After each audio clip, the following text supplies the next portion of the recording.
Let's call to order the Hollister School District regular board meeting, October 22nd at 4:33. Roll call vote. Just roll call. Trustee Grist. Here. Trustee Marks. Here. Martinez. Here. O'Connor. Here. Everyone's here. Are there any public comments for close? No. Nope. Okay. Is there a motion to convene to close? I'll make a motion that we convene to closed session. I'll second. Okay, convening to close session at 4:34.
Welcome, everyone.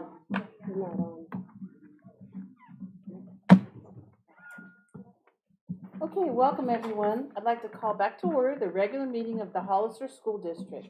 We are now in session at 6:01, and this meeting is being recorded. Please join me in the flag salute. Ready, begin.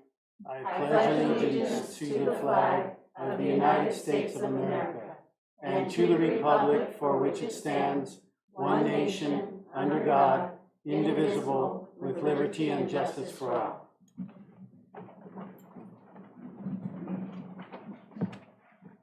Okay, we now go on to item number 7, community and student staff recognition with our coordinators, Stacy Benura and Jill Cameron. Hi, good evening, Superintendent Ward and board members. Tonight we want to recognize our wonderful staff that we work with every day. It's our community school liaison team. It's comprised of support secretaries. We have our community school liaisons. We have our migrant recruiter, who's also part of our team. And of course, our fearless leader, Dr. Myers, that leads us and helps and guides us. So we wanted to just, recognize them tonight for all their hard work and support that they have invested. And they've been new to this position since last winter time, November, December. So they really learned a lot and taken on everything, these new responsibilities with open arms and willing to learn. So we appreciate them being a part of our team. So we have some certificates that we'd like to present and a little treat to go with it. All right? So first we have, like I said, our fearless leader, Dr. Myers, for our outstanding leadership and support of our team.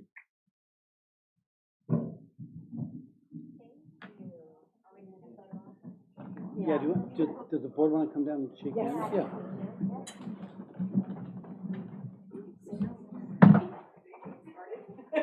There you go.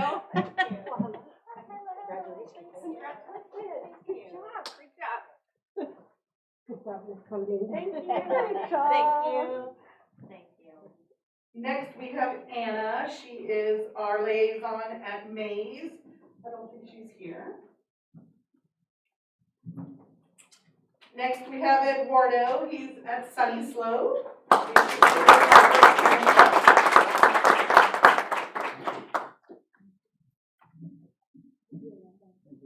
Next we have Rethel. She's our Hardin liaison. She's not here tonight. Next we have Antonia. She is from Rancho Santa.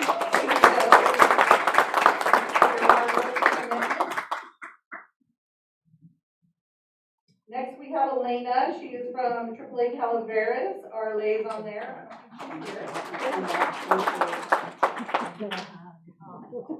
Next we have Emma. She's one of our migrant liaisons. She works at 4 of the sites, HTLA, Sarah Vista, Latling, and Rancho Santana. Next we have Leonore. She's one of our support secretaries. She's not here tonight, but she supports us in her daily work. Next, another member of our team is Letty. She is not with us tonight here, but we appreciate her hard work and commitment in supporting us. We also have Adelina from the district office, is also another one that supports our team, and we appreciate her. Another one is Maria. She's the migrant recruiter, housed at Sunny Slope. We appreciate her support. And our last one is our fearless secretary, Annabelle Alvarez, here in the district office. Thank you for that.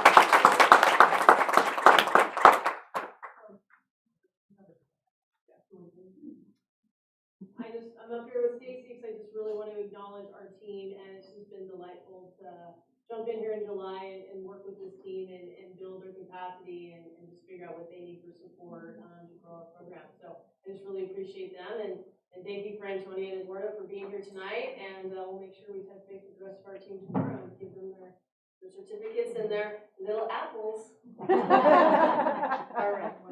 Thank you. Move forward real quick.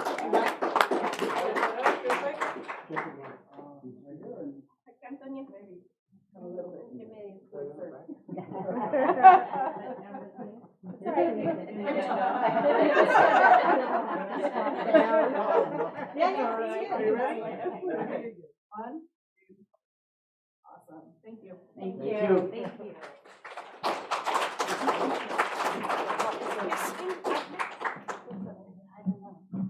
Stay up here?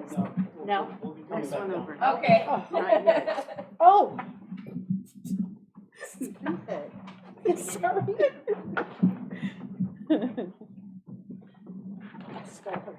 Okay, item number 8, closed session announcements. There are no closed session announcements. Is there a motion to approve the agenda?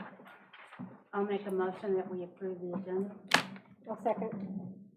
Okay, roll call, trustee Grist, Aye. trustee Mark, Aye. trustee Martinez. Aye. Trustee O'Connor. Aye. I'm an aye, passes 5-0. We're on to public comments. We only have one. Bianca Esparza.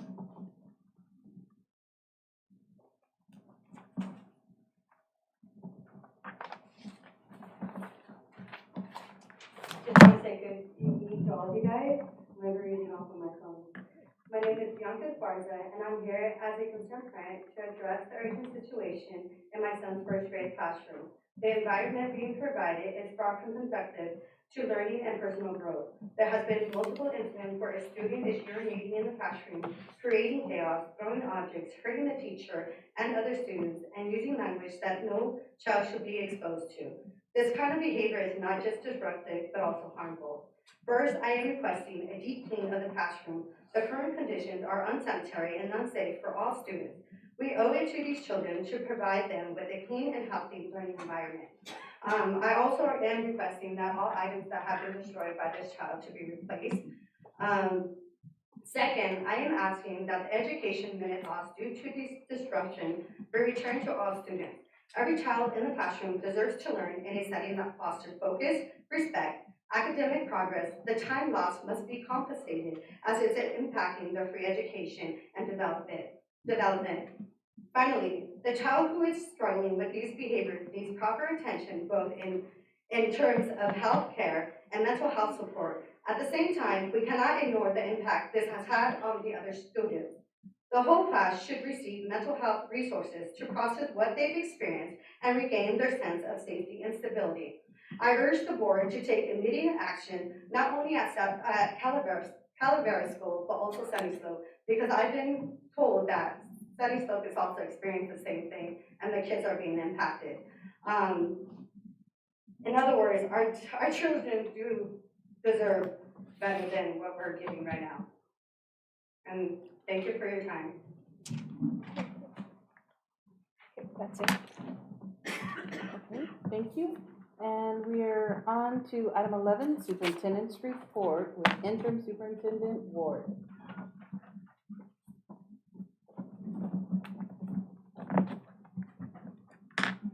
Okay, I wanted to stand up because I like to stand.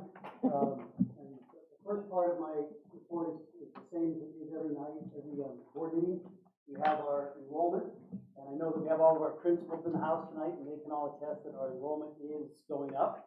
And we're excited about that, and it's a good thing for the Hollister School District. So as of October 17th, our district total is 5,933 students, which we're moving towards 6,000. So we're growing, we're moving. Those totals are there, and you can look at some of our sites. You know, HDLA at 857, and Loud Lane at 768. We are a growing community. And the really exciting news is 95.4 ADA, which that deserves a round of applause for our teachers and our classified staff and the office staff and the principals and administrators, making our schools feel welcoming, loving, connected. That's what's bringing our students to school every day, and that number is up from the end of last school year. If you remember my report, we were at 93.5. So that's a significant game that we're excited about. And we just look to continue our collaboration with the high school on our attendance initiative with the mailers and the calls and the shared collaboration to continue to get all of our students in school on a regular basis. So I'm grateful to all the school sites, all the employees, because students don't come to school like that unless they love it. So that's a tribute to our teachers and to all of our staff. So thank you for that. Okay, now, while all the principals are here and they're thinking, Kip, hurry up and finish this so I can go home. And that's why I moved the superintendent's report to the top. Usually it's a little bit later in the evening, but I wanted to take the opportunity to recognize our principals publicly. We have 9 principals. This is National Principals Month. October is the month of the principal. And I was a principal once upon a time, and I have nothing but respect and appreciation for what you do, from staff meetings to yard supervision to in the parking lot and IEPs and evaluations and, you know, playing sports with them on the yard, you know, putting an arm around a student when they're having a rough day, you name it, they do it. And I have such admiration for what you do as leaders. And what I put up here is, and I can see people looking at, those are the years of experience. And if I can't remember, I did it with my calculator, but I think it is 50 years roughly of combined, and everybody's adding in their head, tell me if I'm wrong, but it's a lot of years of combined experience as principal. Now, this doesn't even count the assistant principal time that all of these folks have spent. I just kept this to principal. So we're fortunate to have such experienced people in our district, and I know that our schools are taken care of. And I know that sometimes when you see my number on your cell phone, you probably cringe a little bit when I'm calling you, because maybe it's about the challenge that we're having, but I truly appreciate every one of you, and I thank you for being part of Hollister School District and for being such great leaders. So let's give everybody a round of applause. And then, before we sit down, what I'd like to do is call you up one at a time and to acknowledge you, and then we'll take a picture. Okay. So first we have Mr. Ken Woods in year 15 as a principal.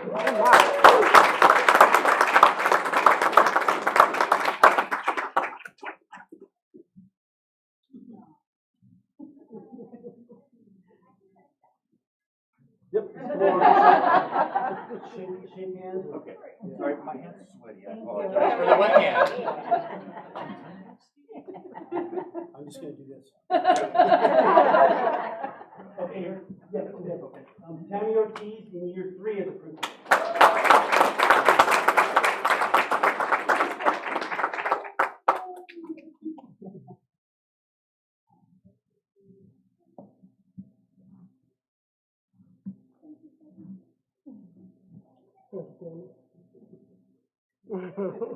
Thank you. Thank you. Wow, Tammy gets a hug.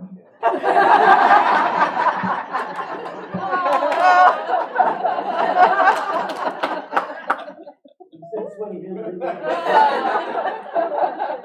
Okay, next we have Sylvia Solis in her 2nd year as principal.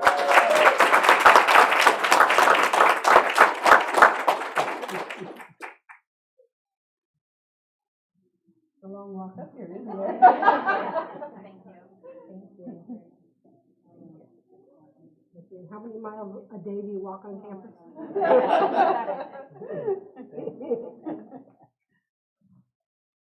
Okay, next we have Janine Astoria in year 6 as a principal.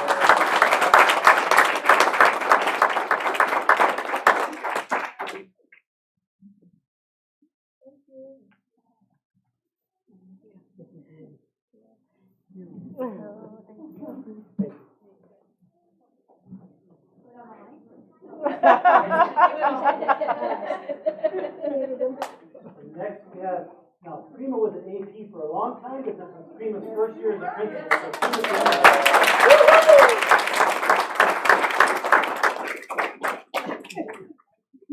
So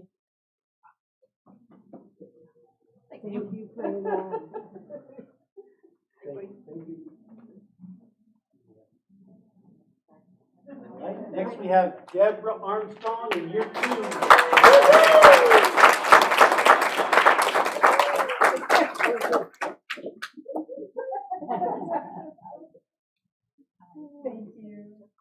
Get over there.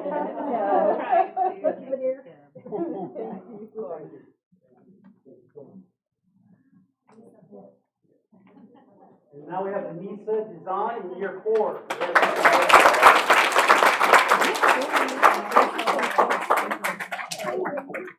The only principal that RSS has ever had.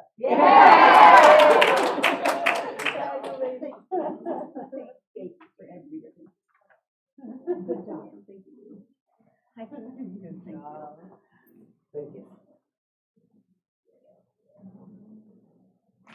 Next, we have Lilia Espinosa, year 6.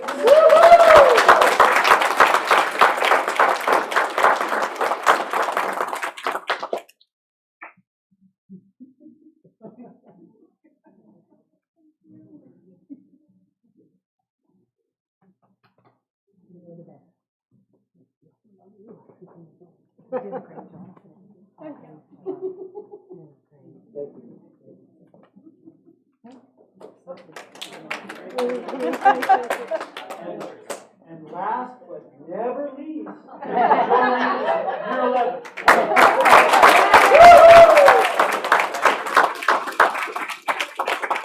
After 11 years, I've gotten to laugh down it happens for everything, reports, it is what it is. I've had 11 years to get used to it. Thank you. All right. Hugs for All right. everybody. Keep it going. So, thank you from the bottom of my heart for your leadership, because we couldn't do this without you, and so I just so appreciate all of it. So thank you so much. Picture. Come on in. Yeah. We shall be together.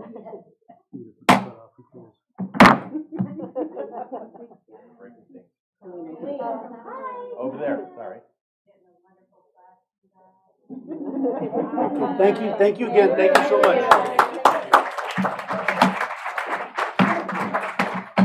Take your seat, I knuckle your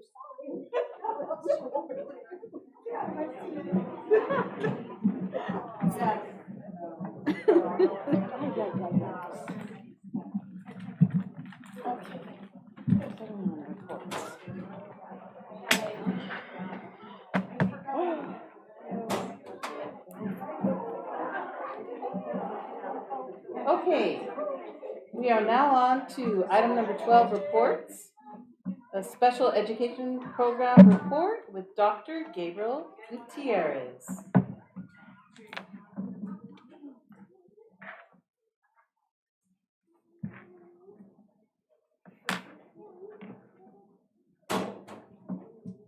All right, I was told I need to click down, so that's the first thing I asked Brandon. I want to make sure that I'm not the one that struggles. So I'm glad to be up here. Thank you so much. Board of Trustees, glad to be here. Good evening. Interim Superintendent Ward, thank you so much. Cabinet, community, pleasure to be here. I want to provide an update on special education. Just to give an overview, I'd like to do this again in the future. Today is to give the board an update on the program, some of the things we're doing this year, some of our focus areas, and then just to highlight the work that our team is doing. So it is not only me doing this, it's a team of highly qualified individuals that are supporting students with exceptional needs in schools. So again, Gabriel Gutierrez, Director of Special Education, representing a great team out there in schools. So we have Jennifer Teixeira. So our coordinators are Jennifer Teixeira, Lisa Ucello, Matt Morrison, and Mahali Magabo. Each of the coordinators has varying levels of skills. They have actually awesome skills. When we look at the work that Jennifer Teixeira is doing, she represents the Mont Sevier, and she's also representing early childhood education, providing the support that's needed at the sites. So one of the areas of focus that we have been looking at in terms of our inclusion program is also providing pathways for our early childhood students that are at the San Benito County Office of Ed, because that'll enable those students when they matriculate to the district to be successful in the classrooms. And so that's one of the areas of focus that Jennifer Teixeira has. Lisa Ucello is new to our team and has been doing an awesome job. Has a great background, an extensive background in instruction, and has really been guiding a lot of the work that we've been doing with supporting academic support. So I would say that, Lisa Ucello is also supporting mild moderate programming. She's supporting Rancho Santana School, Sunny Slope, our heart. And so, Lisa, is there anything you want to share or move forward? Okay. But definitely, and Lisa will chime in shortly regarding some of the instructional focus areas that we have. Matt Morris has been supporting our SOAR program, Specialized Opportunities for Academic Resilience. That's a program for students that have social emotional needs. They have the educational related mental health services integrated into the classroom. And there's also a behavioral component. So these are students that need some additional assistance, a smaller setting, but the program is set up for the students to be successful and to hopefully, for any student, to then matriculate back to the general classroom. Matt also supports our middle school programming, and he assists Rancho San Justo, Marguerite Mays, and Sarah Vista. Mahalia Magabo is the newest coordinator for us, supporting Calaveras AAA, Hollister Dual Language Academy, and Latin Lane. Her focus areas are RSP program. And Mahalia was previously in the program specialist position. She continues to support coaching as well as the other coordinators, and then assessment support training. But we really have been focusing on the resource specialist programming to make sure that how we're setting up the RSP program. The students are moving into those RSP classrooms. Are we working on those goals? How are we meeting those needs? And then using that information so that we can continue to improve and move forward. We do have an opening, and so those areas though are being distributed across all members and myself, so that we can really meet the needs of our teachers. We also have support staff. Isabel Acosta has been with us for quite some time. Tony Vargas and Pilar Ceballos is our interpreter translator. And then I included the contact information, the extensions, and emails so that our community members that have access to this can reach us. We want to be accessible. We want them to reach out to us. And so that's there for them. Our information is also posted on the school website. But our team is not just the team at the district office. We have a range of professionals that support students at schools. And as you can see, we have multiple RSP teachers, moderate STC teachers, Montsevier STC teachers. We have 2 SOAR teachers. We have 11.5 teacher SLPs, 2 SLP assistants. We have a psychologist at every site, 3 educationally related mental health therapists, which 2 of those support the SOAR program, and 1 is itinerant that supports other sites. 1 APE teacher, 4 OTs, 2 BCBAs, and we have an extensive support staff, paraeducators, and instructional assistants. And so we work with all team members and support and provide the support that they need so that we can provide quality services to our students. And then I also just wanted to share with you the special education programs by site. And so the comprehensive functional educational program has always been referred to moderate to severe. We are moving forward with, that's the name that's been given to that, but we're going to be looking at, instead of calling it mod severe, extensive needs. And so we'll be making those adjustments. The mild, moderate, self-contained classes. When we look at the currently named mod severe, that program is housed at Latin Lane, R.O. Hardin, and Sunny Slope. The mild moderate program, you can see those that are listed at Mays, Rancho San Justo, R.O. Hardin, Rancho Santana, and Sunny Slope. We have the elementary SOAR program at Sarah Vista, and then we have the upper grade middle school program at SOAR. And we have RSP available at all sites. Co-teaching is happening at the middle school level at Rancho Santana, Rancho San Justo, Mays, Latin Lane. And in all these areas, we're always going to have work to do. And so we're continuing to work. One of the areas that we're focusing on this year is working with Rancho Santana and trying to look at how we can be better at pushing it for the elementary students and even integrating co-teaching at an earlier level. For TK and K or K1, so that we can include them in the classrooms. As we include them, they're a little more prepared, they're able to function in the classrooms. But we're doing it slowly with the appropriate support. And the team at Rancho Santana, the administrators and teachers, have been giving us great input, advice, support to navigate through this process. I also wanted to share with the board and the community just our percentages. We've stayed pretty consistent at about 14%. The CDE would like sites to be at about 13 and below. So we're not too far behind, but there are things we can do, and there are things we're navigating to support that in terms of our assessment practices, ensuring that we are meeting the needs of the students that have it, but also that the data share when students may not need those services. Our student population has increased. So to the left of that graph there, you see the percentages since 15-16, and then the total numbers of students. That's all inclusive, that's cumulative. The purple just indicates a portion of that number that is related to that special education. Currently, we have 890 students, and that number likely will increase, and it will decrease a little bit, increase. And so we are seeing some increases, and we're looking at ways to ensure that we try to get down to that percentage that CDE wants. The great news, though, is that we aren't disproportionate in any area. And so that's good news. And so we want to continue to meet that mark. I also gave an update on just the percentages of disability types, of the diversity of our students with exceptional needs. And this matches pretty much the state levels in terms of the top three being speech and language, specific learning disability, and autism. And then the other areas in which are also important, that students that have needs that need to be supported but are represented. Yes? Looking at this pie chart, or circle graph, whatever you want to call it, it made me think that maybe we need to be putting some emphasis in TK and K on speech, because a lot of the speech issues start when they're young, and we can correct them easily before they get to first, second, and third grade. Yeah. It seems to me it would be beneficial for the child as well as for our district. Yeah, that's a good, being proactive is always going to be the best, in the student's best interest. The great news is that our SLPs do work with the SST teams for students that are having language challenges that may contribute to literacy learning. Well, even identification early.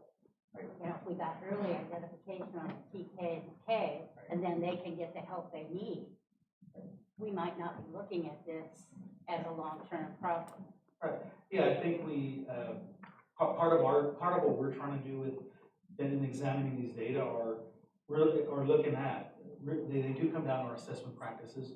They do come down to the SST practices at the sites. Right. And then it's also the training that the SLPs have in terms of identifying articulation difficulty, which articulation is not necessarily, it's not going to impact their literacy and learning, but it is going to affect the way that you understand a student. It can affect them socially, et cetera. But also phonemic awareness, being able, that would definitely affect their speech. The language component of that for sure. So that's great input, and I think we could take a look at that. I think we can connect that to providing input to staff and teachers to how to connect. I think it should be an awareness. For sure.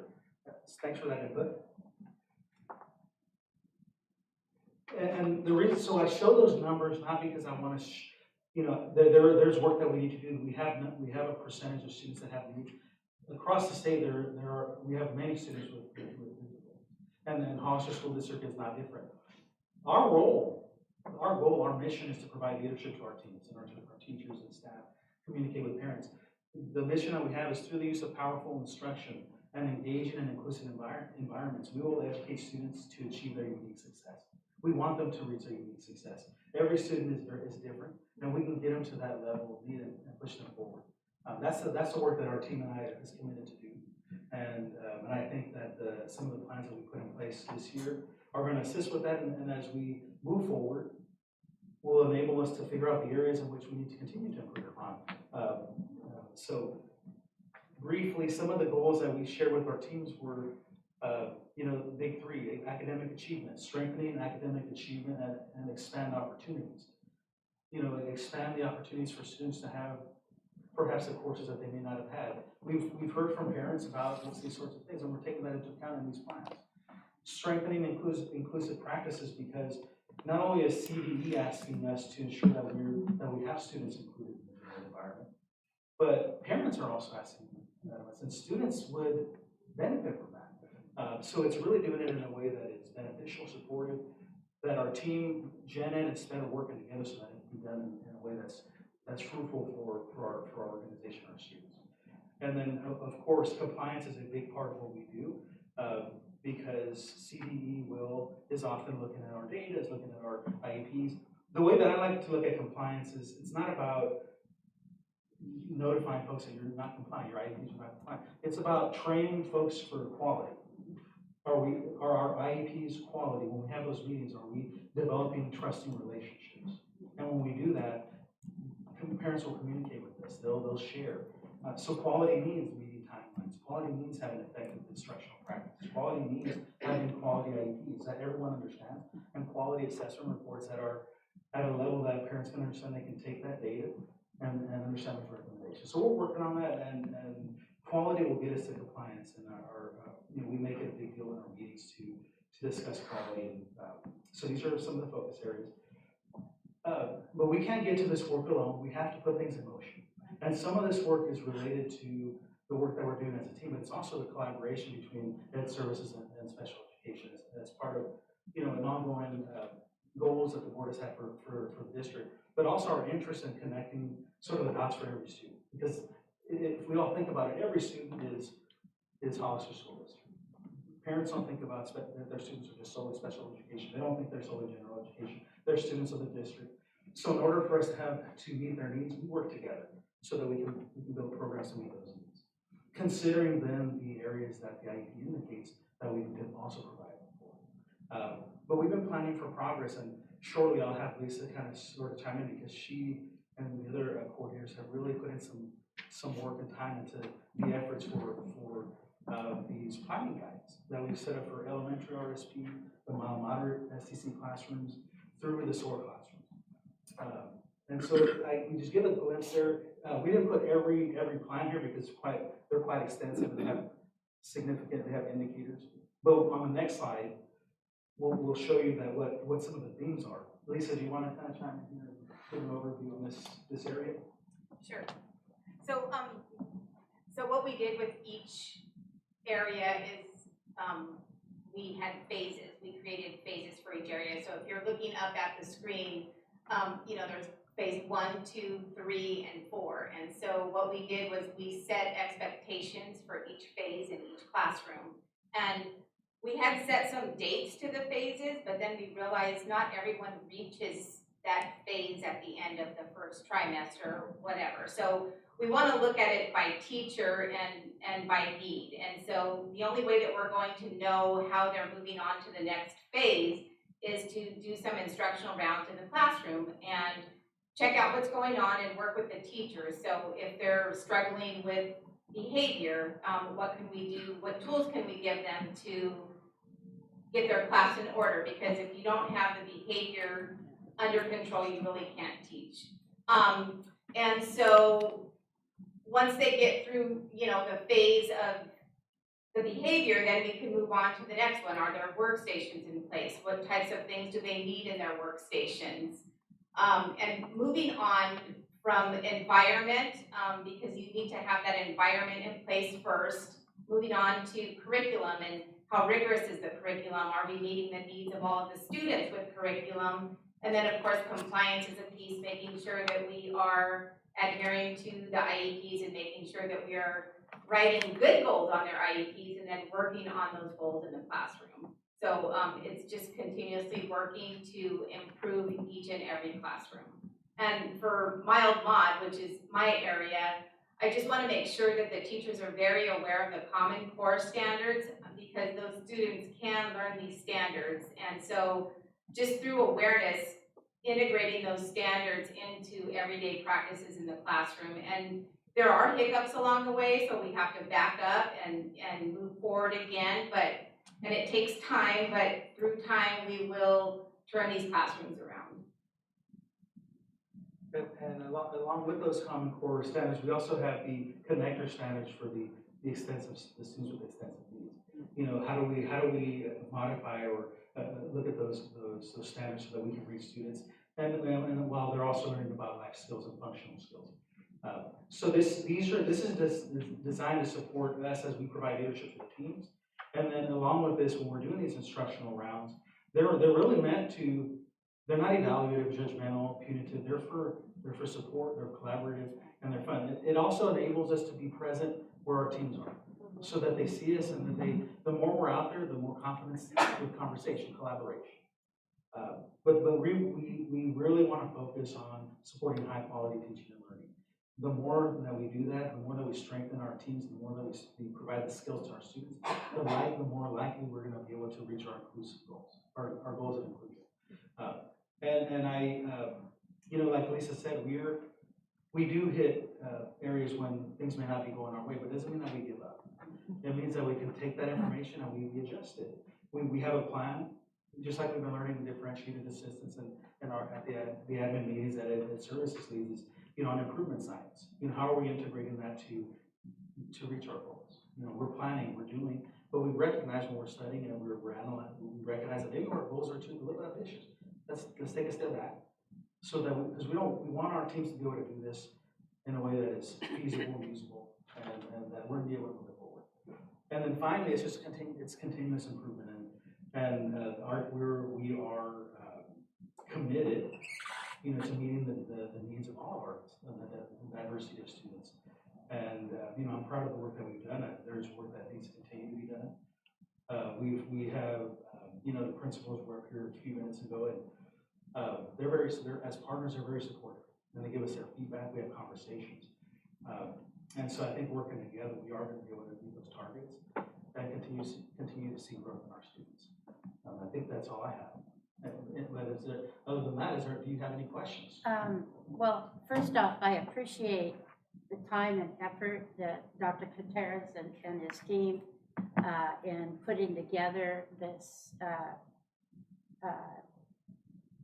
presentation and improving the use of instructional time and improving the rigor and challenging the mild to moderate students. And I can't tell you how much that means to me as a board member, me as a Grammy, me as watching the other children. They have been craving this, and it's so nice to see that this is really becoming a standard in our district. The kids are being challenged now. We're looking at not wasting time, and I know that's going to take time.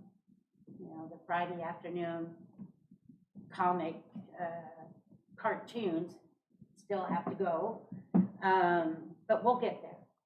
And I'm really appreciated that we're taking the time to meet with our SPED parents as a group, like a migrant group, EL group, and to take the time to meet with them. I think that they will become very powerful, and that we will work together as a team, and that there won't be this disconnect between what is happening with their child and what's happening at the district, and so that we're all talking the same language. And you know, this has taken a long time for this to happen, and I have to commend you, Dr. Gutierrez, for taking the willingness to open up and say, oh yeah, let's do this. Because not everybody is willing to do that. And we've had others that have not been willing to do that. So I really appreciate the willingness of you to just open up, say, yeah, let's talk about it. And let's see what we can do. Because it only benefits the kids. And that's why we're here. And with your coordinators and teaching the teachers how to present lessons and showing them the academics of scope and sequence and that kind of stuff, I think it's only going to help. and the kids are gonna benefit. So thank you, thank you, thank you. Thank you. I have no questions. It's pretty comprehensive, but I liked all the data and getting to hear about more detail. Thank you. Thank you. I appreciate your thorough approach, and I know that all of you have your heart in this. Yeah. It shows. This was a great report, especially the planning guide. It's so clear and readable and understandable. Well, thank you for this whole presentation. It was excellent. Thank you, Gabe. Thank you. Okay, we now have a facilities report with Director Aaron Bezzetta. Aaron, you have your work cut out for you. Gabe's presentation was pretty nice. Yeah. You got some big shoes to fill. You. Well, good evening, everyone. Thank you for having me tonight. I've been looking forward to this all day, so I really appreciate the opportunity that I have to be able to present to you this comprehensive facilities update. But you know, as I was sitting over there, I'm compelled to give my own kind of recognition to some folks. So I'm going to do that now, just really quickly. But you know, I came a couple hours from my daughter's volleyball game. HSD has a program now, sports, and so I want to mention some people by names, especially Mr. Eric Miranda for being the athletic director and taking over that position and creating a program here and the scheduling and everything. It's pretty phenomenal. And then the coaches that all volunteer to do it. My daughter was given, all the girls were given a speech, at the end of the game because they lost the championship game. And, the coach gave a morale boosting, very amazing speech to these young 6th grade girls, that just built them up. So I appreciate that program. And as a parent, for a daughter that, with a daughter that's in 6th grade, 11 years old, it goes a long way. It's not just mom and dad that are having to give those encouraging words to them. There's folks out there that are willing to volunteer their time to do that. So I appreciate that. I also wanted to introduce someone new to our HSD family, particularly the facilities department. His name is Mr. Brian Oswald. He's back here. Go ahead and wave, Brian. He is the new manager of maintenance. So he is now part of our family, and he stepped into the fire, and he's taking care of business as the manager of maintenance. So I appreciate him and all the work that he's doing. So thank you, Brian. Yeah. Also, the facilities department, got to recognize also, because I'm going to take this chance to tout all the folks that work in this department that, make all of us look good, make our campuses look good, keep them maintained, well-maintained. Maintenance department folks, grounds department folks, our support secretary staff, as well as, our transportation coordinator. So, I appreciate all them as well. So let's get right into it. So this report for you is pretty much going to be everything that we have done year 23-24 for the most part. I don't think I missed a whole lot, but if I did, I'm sure I'll remember as we continue to go on through the slides here. But as we all know here, there's 44 slides, and pictures speak 1,000 words, especially when it comes to facilities. So if there's at any time that anybody wants to stop me, go ahead and do that. I'm sure I can, find my little place marker here and just continue on. But we're going to start here with the facilities update, starting with Sunny Slope Elementary School. We have the play structure that was a pretty old play structure with all those rubber granules that were there.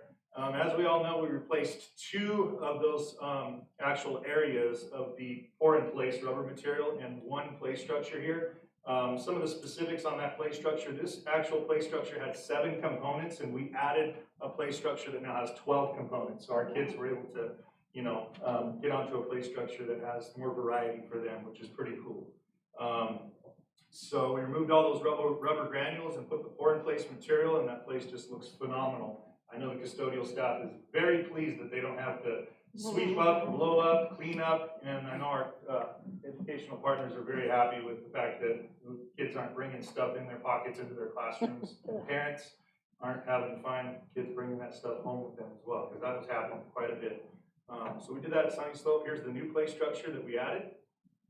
Pretty cool. Sprinkled kind of in this facilities update is also going to be our ELOP funded CUBE buildings, our new classrooms. I'll speak a little bit about that at the end of this update to you, but these are kind of some of the activities that have taken place, some of the boots on the ground, some of the things that are happening. You see, the dirt moving, and then also, the construction that's taking place of the foundation there, the actual concrete being poured. You see the vapor barrier going in there. So these guys are doing things the right way. So we're going to get some pretty stout buildings built here for our ELOP program that's going to greatly benefit HSD. So we're excited about that. Move on. A little bit more of the process there. You see the walls being constructed, all metal framing. You see the roof material going on there. Interior of the building, you see all the sheetrock, tape and mud happening. So these things are moving along at lightning speed right now. We're looking to turn these over to the ELOP program probably sometime in January. So really excited. Very Yeah, nice. Very really nice. excited. Moving on to Rancho Santana School. Here we have an area of our lunch, the lunch area there that does not have moto tables. And then we installed moto tables. So those are the tables that you see at Rancho San Justo, kind of scattered around the courtyard area, and in some of our other areas like at R.L. Hardin, I can remember, and also Mays Middle School. So now we have them out at Rancho Santana, and this was the location that was chosen to put those. So we added, I think there was a total of 14 of them there. Nice. So we added those. So that was part of that project. Moving on to Rancho San Justos Middle School. Here we have, anybody that's went out to the courtyard area there, prior to us putting any new asphalt, putting down any new asphalt there were some pavers that were installed there, quite a bit of them. They were kind of posing a safety hazard for our staff, our students, especially in the lunch serving area, right there. So you can see the cracking and the fissuring, and it's just with some old stuff that was in need of repair and replacement. So we went ahead and did that, and that's what it looks like now. So it's pavers are gone, new asphalt's poured. Yeah, it's a pretty nice location to kind of hang out now. So, and it's safe, which is great. So there's that. And a little bit of a tidbit on that, if I can give you some specifics. We installed 7,446 square feet of asphalt 3 inches deep. Wow. 3 inches thick. So kind of gives you an idea of how much material we put down there. So quite a bit, money well spent. Over here at Rancho San Justo, continuing, we all know those, the shade material that was up on that structure. You could see, how it was just old and in need of replacement there. So we went ahead and replaced it with this nice stuff that, provides shade for all of our students and staff in that area. So pretty cool. Yeah. Moving on to R.L. Hardin Elementary School. Here we have, you can see this parking lot, which was in need of replacement for sure. So you see all that, we call that alligator, we call that just breaking apart, just crumbling, no good, need to get it out, safety hazard. So that's what it looked like before in the parking lot area particularly, and here it is now. So huge improvement there, huge improvement at R.L. Hardin. Parking lot, 39,000 square feet, 4 inches deep. So quite a bit of material. Wow. And you can see the difference there. We were able to beautify that area with some of the, we call it gorilla hair ground cover, and some of our carpet roses out there. So it really beautified that, gave some curb appeal there. So we're really happy about the way that project turned out. And then here we have, moving on to all the hardscape area in the back play area, which was also in need of repair. So we did that also. We painted some 3-point lines back there for our students playing basketball and stuff. That place is pretty phenomenal. Anybody that hasn't been there, I would invite them to go there and just walk the grounds and take a look at it. It's pretty phenomenal. And that area was 42,900 square feet, 2 inches thick. Quite a bit of material down there as well. So total asphalt was about 81,000 square feet, which is a whole lot of asphalt, And I mind you, this all got done in a matter of about a week and a couple days. So pretty amazing, pretty amazing. Then we move on to the roofing updates. We know that we did phase 1, pre, 22-23, during the 22-23 school year. Then we moved on to phase 2. So we completed half of the district schools in phase 1, the other half in phase 2, including the charter schools, which is property we own, buildings we own. So you can see here we have some of the heat signature pictures, which is pretty cool. This kind of gives you a little bit of a different look into the fact that you see the buildings there. The darker shaded part of the buildings are actually the roofs that we put the material down on. We installed NeoGuard urethane roofing system on all the portables. So you see how it reflects the heat. You can see the actual asphalt and how warm the asphalt is. And then even on the picture up to the upper right, you can see the roofs that are just above there, which are showing the heat signature as well. So pretty cool pictures. It's showing that these roofs are gonna last because even though they're getting pelted by the sun, they're gonna last. They're gonna stand the test of time, plus we have an excellent warranty on them. So pretty phenomenal. Sarah Vista there, sheet thermal, early ECE we have here. So you can see all the roofs that we did from the drone footage there, as well as the HDLA. Moving on to the rest of HDLA there, as well as HPS, Hollister Prep. Look at how warm that asphalt is over there. I mean, bright red, and then you see the roof, it's basically shaded like it's a shadow, right? So yeah, pretty amazing. That stuff is pretty amazing. Lad Lane or NPR, excuse me. Lad Lane Admin Office Library. Maze, you have all the portables there that are all coated in white. So you can see actually the heat that's coming off of the, what is that, the gymnasium right there, right? That's what that is, yeah.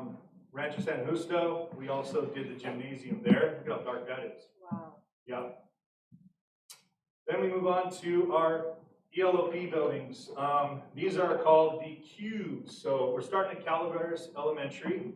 You can see kind of the beginning of the process here. We just had to basically have our logistics plan and kind of mark off and, you know, create a demarcation of the area that we were going to be building, mainly for safety, but because we need that much area to kind of move about, bring in all the equipment and store stuff, and not only build that building. So you can see the location. That's actually the beginning of us building our fire lane. That's back there. And then we move on to the pouring of the foundation. There it is. There it is, coming to completion, and then the building of the walls, all metal frame, like I said, so these things are built pretty stout, 100-year buildings, right? Stucco exterior, you know, so the breakdown is going to be very minimal. The amount of deferred maintenance on these buildings is going to be very minimal to non-existent, just because of the fact that they're built the way they are. Moving on to Lad Lane here, you're going to see a lot of the same stuff, but this is the location where we put these buildings. Look at that mound of dirt on the bottom right picture there. We had to dig down there because this was considered a site where it was near earthquake zone area. So it kind of shows you the work that was put in by the geotech engineer who came out, who's also spending time and letting us know that we have to take these measures in order to make sure that we're building a building in a location that's going to last, you know, and we're not going to have cracking, breaking of the foundation, or anything like that. So, see, we go through the process here. You can see all of the rebar going in, to all the footings there, and then process of the building. So, building updates today. Here's where we're at Sunny Slope. So we're moving along quite a bit. We got the lath paper on. We got the, you know, the interior, like I said, all sheetrocked. We have it taped and mudded, and you know they're getting ready to start adding more components in there. They're adding ductwork and, you know, all of the pop outs for plumbing and everything like that, which is pretty cool. So these things are moving at lightning speed in order to get them turned over pretty much by January, which is pretty amazing, like I said. So we're spending a lot of effort, a lot of time on just getting these things knocked out and getting them done, because I know Colleen wants them. And now we have, well, questions, I guess. Are there any questions about anything? I want to share with you also that these buildings are just over 1,300 square feet of not only classroom space, but restrooms and storage. So we're adding restrooms to our campuses, right, by building these buildings. And we're adding quite a bit of space for instruction, which is pretty amazing. So now I'll turn it over to Ms. Beth Wilson to help me out with some of the money stuff, because I don't know the money stuff. Work together. And I'll stand up here if there's any questions. Well, I do have one question. Yeah. What are we going to put around the buildings? Is it gonna be asphalt, cement? There's gonna be some path of travel cement, but there will also be landscaping. There's a whole landscaping, plan that's, determined for around the sites there, So the kids will have cement or asphalt to walk on, or They will. which? Both. Probably both. Oh, is it gonna be both? Cement, it'll be cement. Oh, It'll be like a sidewalk, if Okay, you will, yeah. okay, So, All right. yep. okay, thank you. Any other questions? Well, this is exciting. I Yeah. can't wait to see them open. It is, Right. yeah. And then there's the money. Yeah. So, I will say that, well, I'll say two things. One, I apologize to the audience members because that's so small on the screen. But if you look it up online. And we do have copies in the back too. Okay, thank you. The cubes, which are the ones that you last saw, are not on here because they're actually being funded by categorical funds. Right. So that's not in this. So what you have in front of you right now is a combination and a compilation of all of our different facility funds. We've looked at this for the last couple of years, just kind of keeping track of where we are. And we've actually got about 7 different pots of money that can be used for facilities. And so what I've prepared for you is the balance at the end of last year. You can tie that to our unaudited actuals if you're looking for something to do to fall asleep tonight. And then on the right-hand side are the different types of expenditures we have done year to date through September and what's left in those funds. So going from right to left, we've spent money on roofing, electrical, paving, painting, coming to a total of whatever's the year to date, which is subtracted from last year's balance to give you where we are this year. So we started the year with 30 million, almost $300,000. We currently have $27,500,000 in our various facility funds. Also, a lot of that work that you saw was done last year. That's why the numbers that have been spent for this year of 4 million looks a little small to accomplish everything that was done. It's because Aaron has given you last time we talked, now we're talking. So a lot of it was last year. So right now the activity is really only from the beginning of this school year. So we have deferred maintenance funds. The district committed to putting money into deferred maintenance a couple of years ago. And we are spending that money this year. We spent money on roofing, electrical, and paving. There will be other things, I'm sure, as we go through. And really the work that I do with Aaron is to balance out all of our resources. We have a facility needs analysis that says we should do all of these things, all of them equally important, but they fit better in different buckets of money than just taking them out of, say, Measure M, for example. If we can put a smaller project in deferred maintenance, if it fits the definition of deferred maintenance, let's do that. If it's larger, kind of a little bit more of a modernization, the playgrounds, as an example, were a modernization. We went through all the playgrounds and really pulled out the old and put in new and brought it up to code and up to date. And so we did that out of Measure M as another example. So we are looking to find those right fits. We have the Measure M, the bulk of the Measure M money that's sitting in there is the state modernization refunding from the modernization projects of 2014. Remember, it took us about 7 years to get that money into the district. And now that we've got it, because we advanced bond money in order to complete those projects and had to wait 7 years for it to come back, it is by definition bond money. And so we are following the covenants of Measure M in order to spend that money. And as we spend it, we move it down into Measure M projects so that we're sort of keeping track of it. In developer fees, those are for growth projects. We assess fees on any new construction within the area, and the idea or the legal basis for that is that they are to compensate the district for the growth in enrollment based on the growth in either residential or commercial property. We'll talk a little bit more about that a little bit later on in the agenda. Right now, the biggest expense that we are spending in there is to close out of RSS. We've got a 5-year commitment, which I believe we are in year 2. 2.5 of a 5-year commitment in order to monitor the ground there. That is all part of that project. And so there will be ongoing costs for that as we go through. But other than that, RSS should be pretty much wrapped up. I think there might be maybe one more RSS wrap-up project that is not on here that we haven't even begun to address yet. And then last year, we reported RDA funds that had been set aside or earmarked for central kitchen. They have now been moved into the special reserve for the central kitchen. You can see that down on the bottom of the list. State facility funds, that's a very old fund. It's an accumulation of interest. When the state pays the district back for our match, like the 2014, and we're waiting for RSS, they will put it in Fund 35. So we can't close that fund because we have to have a place to receive it. Right. And so there's a little bit of money in there. We're just letting it earn a little bit of interest. And when we get that money back, then we'll look to closing that. Or maybe we'll leave it open if we're going to do another state-funded, facility project in the future. Either way is okay. There's no harm, no foul. And it's not a significant amount of money at this point.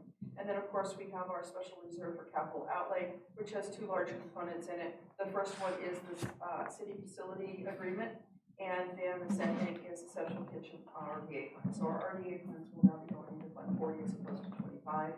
And our city facility agreement, which we get a payment from the city once a year, that money gets deposited in there.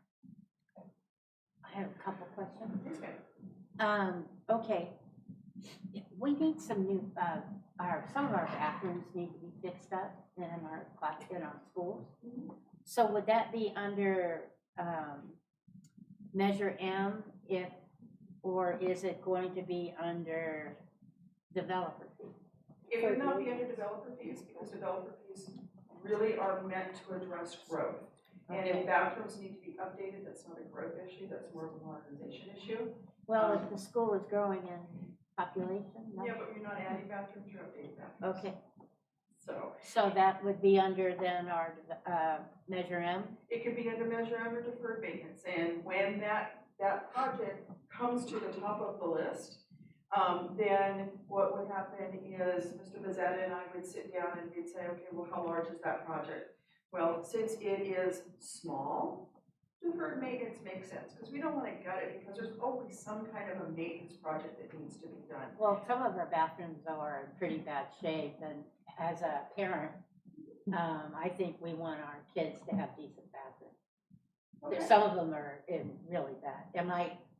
I've seen teachers out here going like this.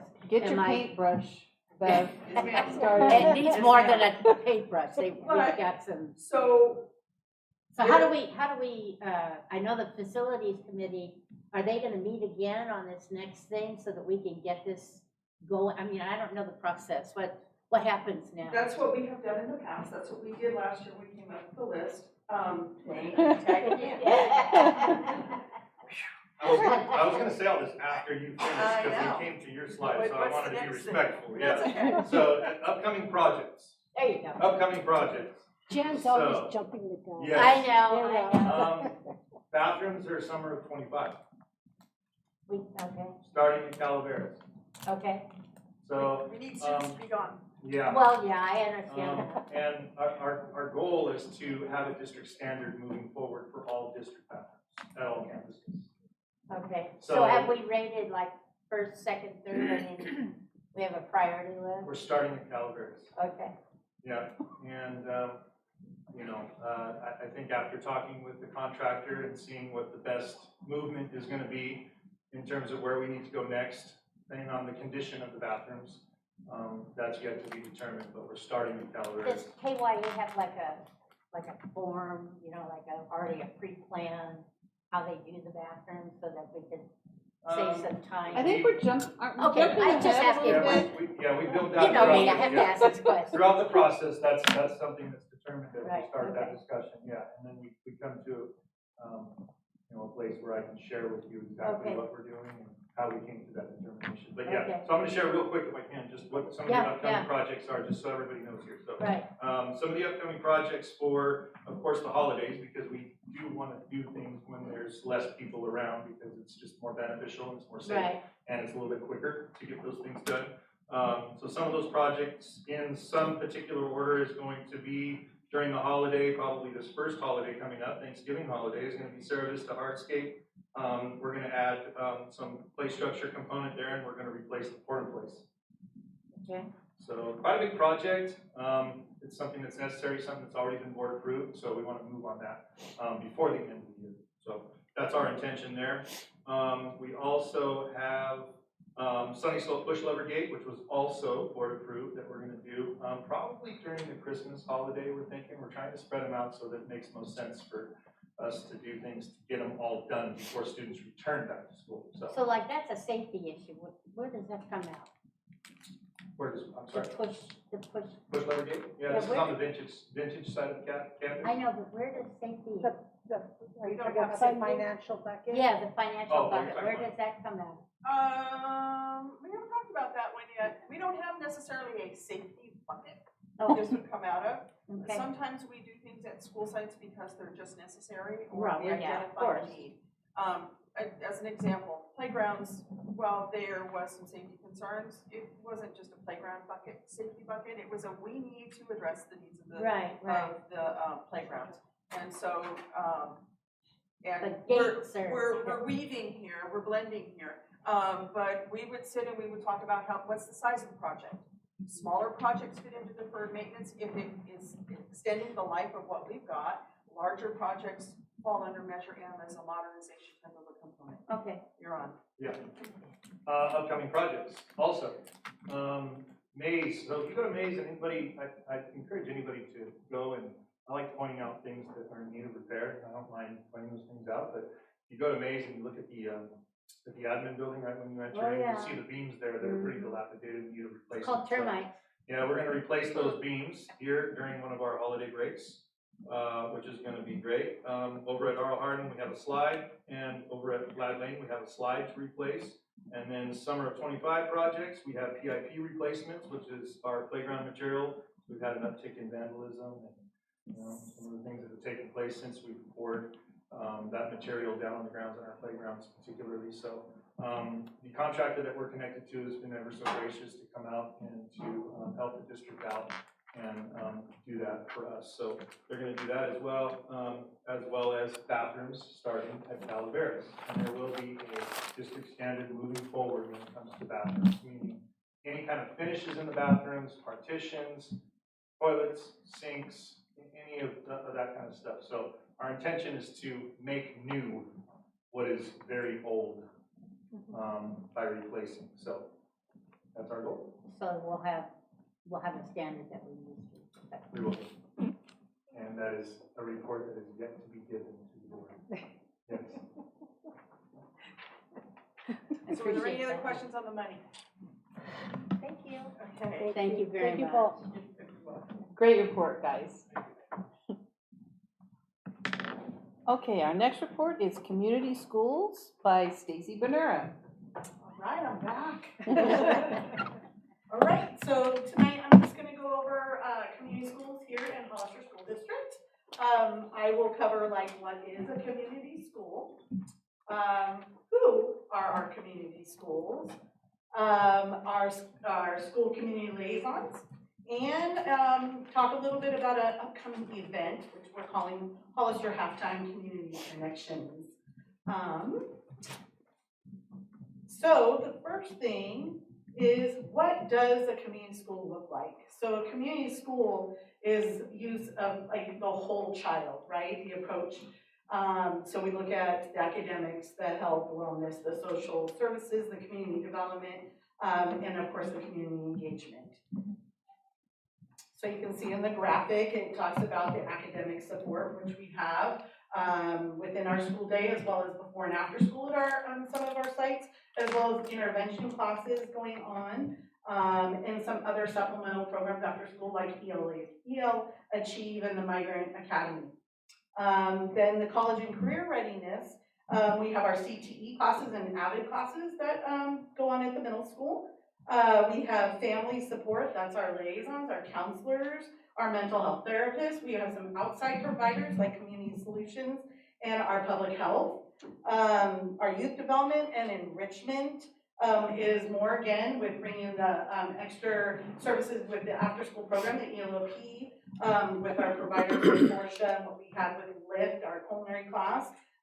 We have our Community Solutions does some student groups, as well as caretaker sessions. We have art in the classroom, sports that we talked about earlier, band and color guard are some of those. And then our wellness support, we have our wellness centers at most of our community schools, as well as our mental health that supports our behavioral health. We have calming corners in our classroom and zones of regulation. So those are just kind of some of the things happening, and we'll get into that in a couple minutes about what's happening at each individual school. So in our community schools, there are 4 pillars, and in the graphic you can see the 4 different colors, each representing a pillar of community schools. So the first one is integrated student supports. Like I told you, it's supporting the student academically with the mental health as well as social emotional. Another pillar that you see is the expanded and enrichment learning time and opportunities. Like I touched on the ELOP program, we have the academic support, enrichment time, real world learning. We have project-based learning. A lot of our teachers are going and have gone to the Get Your Teach On conference that's coming up in January, and my team got to go as well, and it's a great opportunity to see that happening and carrying into our schools. And then summer school is another piece of that. Another pillar we have is our active family and community engagement. So this is really our key, bringing our families, our students, our community providers, our staff to come together and collaborate for the well-being and supporting and educating our students. And the last pillar is the collaborative and leadership practices. It's that shared responsibility, the professional learning, and the collective trust amongst all of those members of our community. So we have the grant that was we applied for in January of 2023. We were awarded it in June of 2023, and that's when we started the planning and getting going. We are now in implementation year 2. It goes for 5 years. So we're looking at 2028. Next is the financial part, the grant of what it looks like. So the district was awarded $7,125,000 over 5 years. And what they did is then separated it amongst our 5 schools. And as you can see here mapped out for year 1, they got $270,000. In year 2 through 4, they'll get $285,000. And in year 5, they have $217,500. And there is a little portion that the district does pull to the side to support, like with my position and supporting the liaisons and partnerships. So key elements here that we consider when we look at the whole child is staff. We have our collaboration piece, and of course our tools that we use that are embedded in this process. So our staff, the big ones are the community school coordinator, myself, the school community liaisons, which we recognized earlier, and then we have our community school site lead. That's something that you'll discuss a little bit later about a new position we're looking at to include in our team. As well as, of course, I didn't list it here, but our administrators, our teachers, our classified staff are all a piece of this. The collaboration piece is amongst, your leadership, your school site teams, as well as your community partners. And your advisory council, that is considered of your site admin, your liaison, your certificated, your classified, your parents, and your students. And then your partnerships are community partners surrounding our areas in and around Hollister. Because as you know, Hollister's smaller, so we're branching out with our RTAC coordinator. She's been helpful in supporting us with other areas like Salinas, Monterey County, and that to bring in other partnerships to us. And the other piece that we use is our tools. That is something that is beneficial to guide our work. And so with the tools, we have a needs assessment, and that's done by every single site every year. It goes with their goals and what the admins see and want the direction for their school. And it opens up surveys to our families, our students, as well as the staff to understand what they see, what they want, and fill those gaps. wherever it may need to be filled. Data is another big piece, looking at the data, the attendance, the grades, the social emotional, in all our surveys. Of course, the school pillars, which I talked about, are very important to lead us in our work. Climate surveys, so we have multiple climate surveys that we do as a district, as well as site. So we have the Kelvin, which was just administered, we have PBIS, and we also have Healthy Kids surveys that we also consider and look at that data. And then our focus groups, that are any of our groups that we can use within our community and our partners to really fine tune and drive our work on where we see our gaps.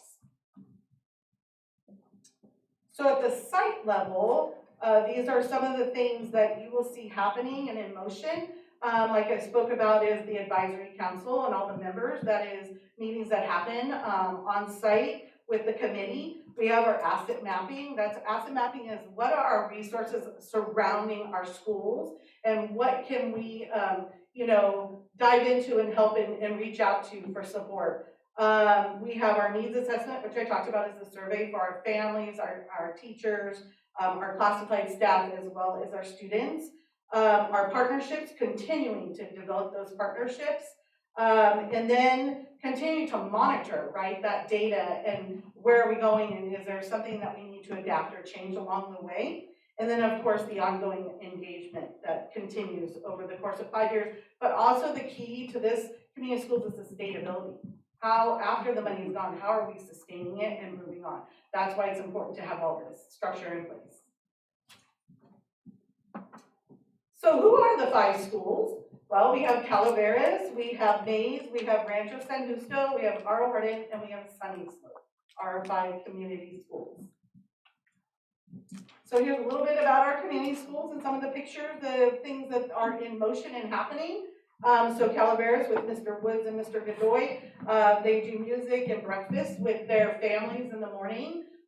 We have lunchtime clubs that are operating there. The garden is in motion. They've gotten supplies and they're looking to enhance their garden. We are contracting with a hair gentleman that is a barber to do free haircuts and bring them into our schools, but he also wants to support and give vouchers to our students outside of, so parents and caretakers can take them to get their haircuts. Field trip is something else, calming corners, of course the after school program, and then our parent workshops. Next here we have Mays. Some pictures here. We have our wellness center. If you haven't seen it, it is beautiful. You have to go and check it out.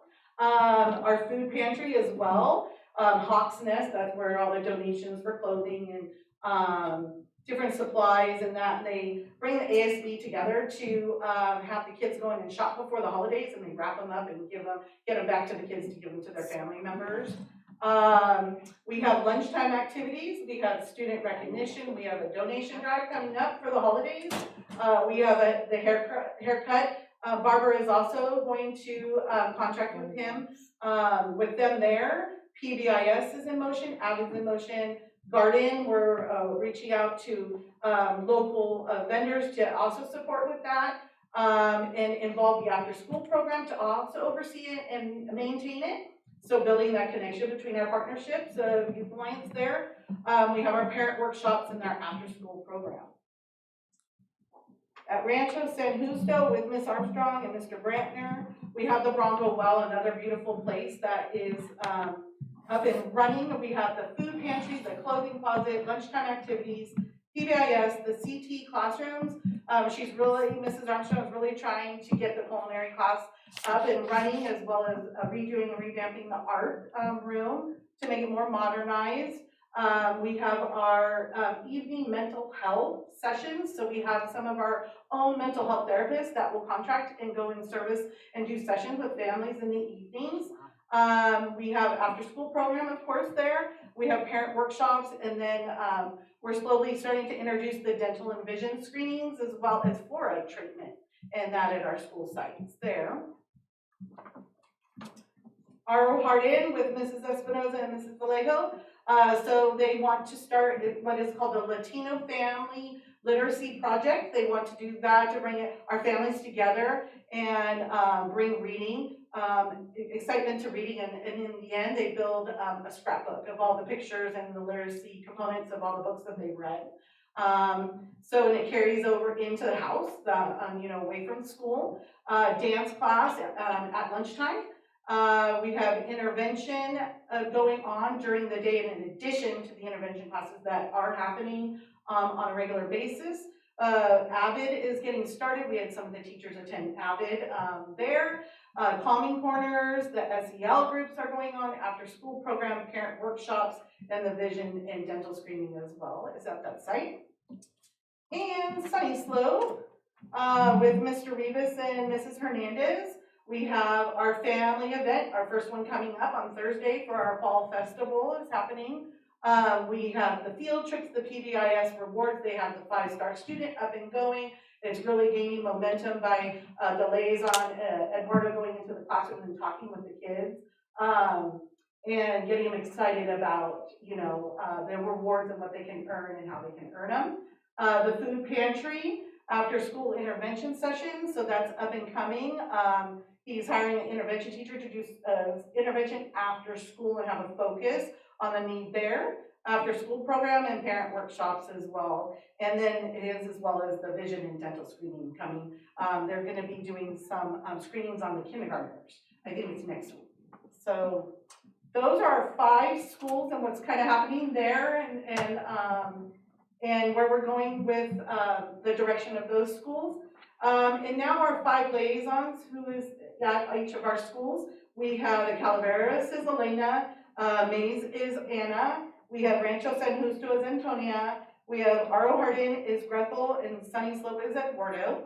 And what we do with those, I partner with Jill Cameron, and we do monthly meetings with them. We do trainings with them on Aries and Google. We've also done one-on-one check-in meetings with them, supporting them with resources, bringing in partnerships, and doing mini presentations, like we had one today with public health. Understanding how to run reports, like what are our our absent reports, and be able to run those. McKinney-Vento families and reaching out and supporting and how we're supporting those families. We have our RTAC meetings, which is our region meetings that they attend in person and virtual. They also assist with the needs assessment, getting those surveys up and going and promoting them. They do community outreach. They also have done community field trips. We've taken our first field trip to the food bank and got to experience that. We've signed up to go and support helping. I believe it's November, just to give back. So they're set up. They've all been given a workstation. They have cell phones and a business card. So they've been a really great asset to our team. We're really, supporting them and Jill and I in any way that we can, but also helping them grow in their work area. And then, last but not least, we have our Hollister. I'm so excited. Hollister Halftime Community Connections. So Jill and I are working with our liaison team to have this event. It is a community event that is open to all our families. We have it scheduled for Saturday, February 1st. Location we're still talking about because we're worried about the rain, the factor of the rain and coverage and that. And so 8:30 to 1 is the time of the event. We're looking at doing caretaker workshops, student workshops, like hands-on student workshops. We are serving breakfast and lunch thanks to our nutrition team.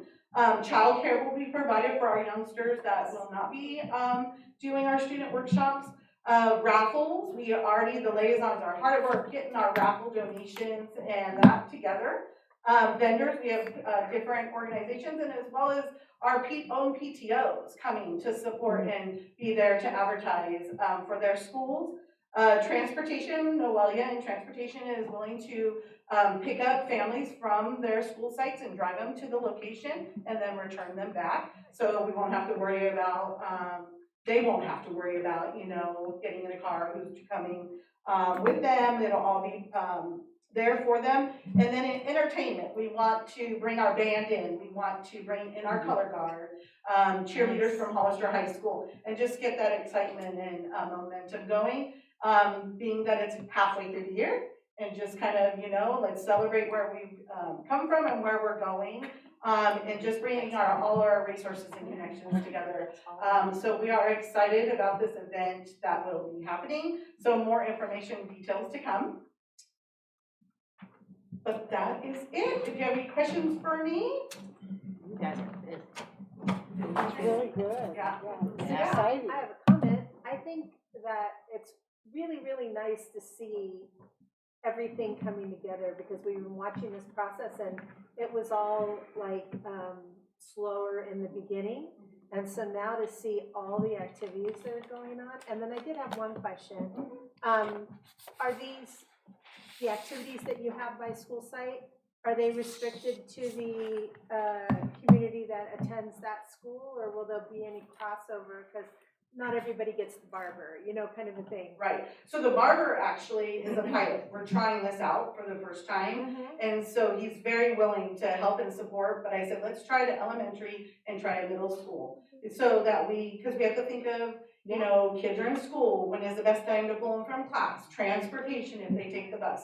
So there's lots of elements that we have to consider. So we're still working out the details. So we wanted to pilot this between those two schools, but the idea is to expand it. He wants to be a part of our event in February, and he is more than happy to come and support in any of our events and even individual school events.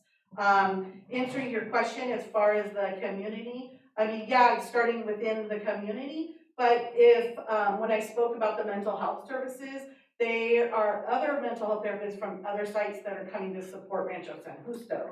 So we will have some crossover eventually, and the principals, this is a lot of work, this is all new, you know, I think CVE is new, you know, in understanding the process, because I ask a lot of questions along the way, and so they're still trying to figure out things, what's allowed and what's not allowed, and so we're just trying to stay in those parameters of how we organize and operate, but yeah, I mean, I see this becoming something, like I said, we have to sustain this and keep this going after 5 years, you know, but then also branch it out to all our schools.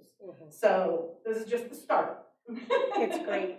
Yeah. Do you think the Vets Hall would take would be open to us on February 1st? I don't know, I didn't consider them, I was trying to stay like within our school site because we need to have an opportunity where everyone is together, like in a multi-purpose room or a gym. And then with the workshops, I want to have a parent workshops in one area, student workshops, and then the childcare. I don't think that they offer that space. Well, So, they have an upstairs. Oh, you know. okay. I don't know if you're aware of it. They have upstairs that are like little rooms. Yeah, I think Maze is our biggest gym. yeah. Isn't that? Maze, yeah. Maze Biggest gym is. because it's Yeah, on the Maze and stage. Rancho unfortunately are taken by other vendors coming out. Right. of the region. So, Sure, yeah. yeah, so we'll see, thank you for the suggestion, we'll look into Yeah, that. because they do have upstairs Mhm. and they also have to the side. Okay. So it's quite it's a really big building. Something to consider. Yeah, This is exciting, Stacy. Really exciting. yeah, and you know, it is. Lots yeah. of work. I know. Never ending. Thank you, Stacy. All right, thank you. Thank you. Thank you.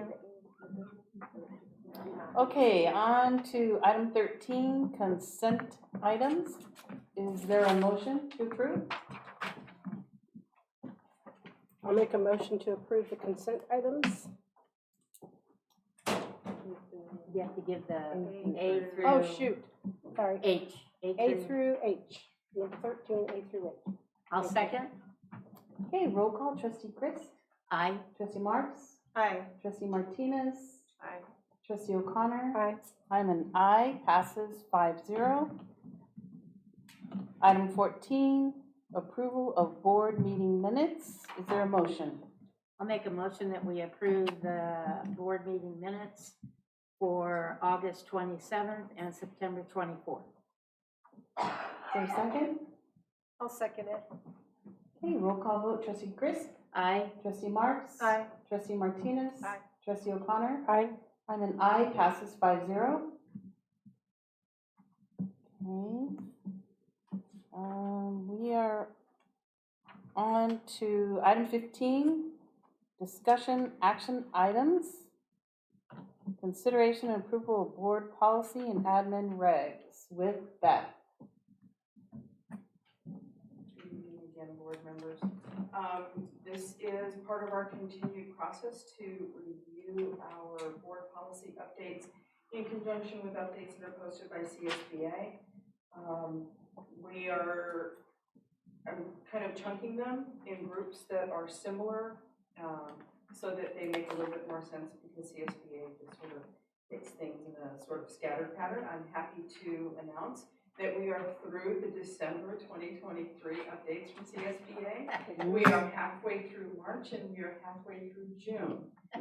So the next ones are really big. We have the personnel is the basis of the balance of March and the balance of June. But I'm just here to answer any questions you might have regarding these policy updates. I thought they were pretty self-explanatory. Yeah.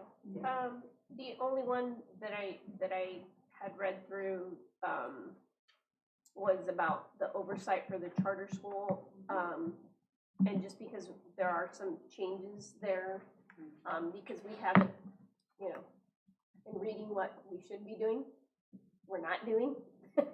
So we definitely need to, if we're putting it in board policy, that we actually institute what we're putting in writing. And setting those things in calendar to do those check-ins as we're required to do. And so just, and I knew the other ones, the facilities, we're going to be updating it. So you had just put deleted until we. And I'll address that when we get to that one, if you don't mind. Yes. That's it. Well, I agree with Liz. We need to do our due diligence with the oversight of the charter school. And we need to calendar that and create a system. Well, and you're absolutely correct, but in order to do it, you need to have the policy Correct. give to us. And because they would do 0420 in one update and 0450 in another update, again, that's why we're trying to bring them together into groups that make sense. And once you approve that, then we'll go back and administration will create that process that you're talking about. Any more questions? Okay, is there a motion?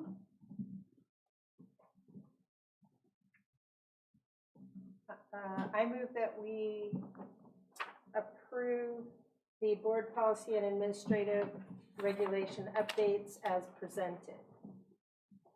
I'll second. Okay, roll call. Trustee Chris? Aye. Trustee Marks? Aye. Trustee Martinez? Aye. Trustee O'Connor? Aye. I'm an aye, passes 5-0. It's the Beth Wilson show here. Now you're supposed to tap. Okay, consideration and approval of the monthly financial report. All right, so we're back into the regular review of monthly financial reports. We finished last month, we showed you the unaudited actuals. And we are now, at this point, 3 months into the fiscal year, a month and a half into the school year. And so what you have in front of you is what we've shown you before. There's something different. So we are now in September, and we start off with the adopted budget is the one that you actually adopted. You can see in the budget adjustments columns, and I know these are all titled, but for the sense of the audience that's listening, the budget adjustments to date, they might go up, they might go down, and then the current budget as of the end of September. And then the actual expenses. Now those are the checks that we have written or the deposits we've actually received. This report does not show things that we have encumbered. But right now, I think that for 2 months into the school year and 20% give or take of the budget used is a very normal thing. Our books and supplies are a little bit higher. We're in unrestricted right here. When we get into the categoricals for the restricted budget, you'll see that some of these numbers are a little bit higher. And we have, at September, made all of our contributions and interfund transfers that were put into the budget. We did those early this year so that we would have them, so that you could see them, and so that they weren't trailing at the end of the year. If it turns out that we don't need to make the contributions at the level at which we budgeted, we'll pull them back at the end of the year. But for now, we're just assuming that we're going to need them. So, that's the status of this one. Before I move on for the revenue and expense for unrestricted, are there any questions? So we're moving 17 million, Yes, ma'am. and the inter fund transfer is going where? Is LCAP, and it's going to fund our technology replacement fund. And that's 300,000 of it, and then $45,000 of it is our required contribution to match the city contract that we have for facilities. We always move $45,000 out every year, because there's a very small contribution that we're supposed to put in there. So we just did those, and they're done, and I don't have to remember to do them at closing. And you can see them actually in there, and really what that's going to do is it's going to give you a little bit better picture of cash, and that's on the next page. And don't panic just because the cash looks like it's negative. We are negative at this time, but we have sufficient cash in the district that we're okay. Cash is still king. Cash is still king, but I don't want you to panic with that in mind. Right. There's a lot of cash. I know, it's a big one. But we moved it, okay, so actually this is, I'm so glad you said that, because let me explain. The unrestricted general fund is responsible for all of the unrestricted fund, or all of the general fund, which means all of the categoricals. And primarily what we do is we loan money out to Title I and community schools and to all of those other categoricals that happen during the year while we wait for the state to pay us back. Right. This $15 million is us just moving our contribution into special ed right now, because we're not going to get special ed money until the very end of the year, and we know that they're going to encourage. We are expecting a contribution will be necessary, because it's always a necessary. And likewise, we have already made our contribution into routine restricted maintenance, because they don't have any other funding other than what we put in there. Right. So yes, it looks bad, but that's because we've advanced all this money right away to get it. We have other monies in other places. Not the least of which is the Learning Recovery Emergency Block Grant, where we've got a substantial amount of money because they gave it to us all up front. Also, we've got quite a bit of money in the Arts, Music, and Instructional Materials Block Grant and the Arts and Education Grant that they gave us the money right away, and we haven't spent it or haven't been able to. In the case of the Arts and Education, we are still looking for art teachers, as an example. So, I'm glad you said that, because it's a great opportunity to have that discussion. So we are in the midst, as we get ready for first interim, of evaluating all of our receivables and making adjustments for that, for the things that have already been received. So you've got a lot of balances there. Likewise for accounts payable, and those will clear out at the time we get to bringing you the first interim report. And really the most important page is this one, which shows you your fund balances. So we had anticipated that at adoption we would be deficit spending by $1.6 million. And I'll remind you that that is LCAP. We have a surplus in LCAP, which we are required to reserve in our fund balance. And in order to maintain the continuity of the services that we are providing, we are spending that down. Just like any other categorical, just like a Title I or community schools that would be deficit spending because they have the money ahead of time, that's what's going on here. We have changed our deficit spending and increased it by a mere $35,000. So I'm feeling pretty good about that right now. We are really watching what's going on. If you need to increase budget A, you're going to have to decrease budget B. When it comes to something like the LCAP, sometimes some of those additional costs are going to be a little bit more and they will encroach. So we continually watch that, and I think that we're in a really good place as we're monitoring that. So we rolled over $9.3 million in ending fund balance, which is a combination of truly unrestricted, unrestricted lottery, and LCAP. We are anticipating a deficit spending of $1.6 million currently, and that would leave us with an unrestricted ending fund balance of $7.7 million. No, I do not know what that percentage is, because we don't look at those percentages until we get to the end of the year. or until we get to interims where we actually like put our foot down and say, stop, let's see where we are. Any questions on this one? Okay, moving on to the restricted funds, categorical funds, your Title I's, your, our community schools, our Learning Recovery Emergency Block Grant, any of our donations that we have, our routine restricted maintenance, just to name several of the categorical funds that we've got, are all accounted for in the restricted side of the budget. And this one is a lot more dynamic. We adopted a budget expecting to have $24 million. We have made adjustments for 8.77, coming down by $877,000. Part of that is the function of, we did our budget in May and we closed our books by September. And so we spent or earned or didn't earn quite so much. And so deferred revenues aren't going to be as high as we thought they were going to be. In the expenditure detail, it's all right, what is the carryover and what can we spend it on? Because as we adopt the budget based only on the entitlements that we are expecting for the year. We know that there will be carryover, and so once we know that carryover, then certain budgets can be increased in order to accommodate that carryover, or expand the programs, or continue where we're going. So that's what that additional $7 million of spending is. That does create deficit spending in the categoricals, but we want to see that. We want to see that we're actually spending that state and federal money first before we spend our unrestricted funds. And then you can see those contributions to restricted programs coming in at the bottom of this report. Before I move on, are there any questions? I will point out that capital outlay is up, and one of the biggest changes in there is the rolling over of the purchase orders for the cubes, which are paid for out of categorical funds. So that's about $5 million coming out of the Expanded Learning Opportunities Program. So we're at about 38, 39% of spending on that to date, because it's a project that started at the end of the year and then ran through the summer. Okay. Well, we're looking pretty good. I think we're doing all right. Yeah. We've got a lot of categorical funds. As we look at the balance sheet in categoricals, you can see that they have $29 million. That's why I'm not worried about that negative $15 million that's over there. Right.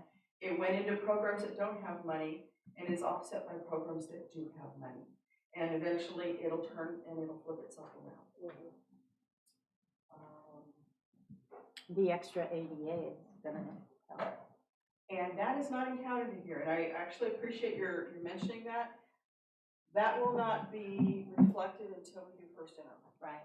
So CBED's CalPADS day Haven't was a happened couple of yet. weeks ago. No, it's a couple of weeks ago, first Friday in October. Oh, okay. Right now, Manny is working his little technology brain and making sure that all the school sites have got everybody all lined up. School site secretaries are making sure that they've identified all of the students and their particular programs and their particular nuances of that student. Are they foster? Are they English language learner? Doing all that, yeah. All of our team is coming together to identify which students we have and what types of students we have. Our community liaisons right now are making phone calls to families to say, you didn't receive an income verification form on you, and we'd like to just take 5 minutes of your time.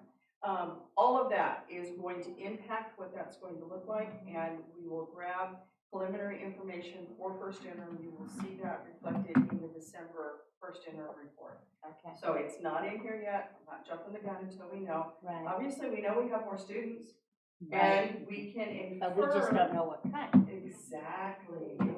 If things go as norm, we might have the same number of unduplicated pupils. There is a train of thought that says that we are getting an influx of people who would like to live here but will drive to San Jose. So potentially they're not our low-income unduplicated pupils. Maybe they are. Just need to wait and get them all identified. So more to come on that one. And then going to the bottom of this report, you've got the fund balances. We rolled over $21 million worth of fund balance in our categorical funds.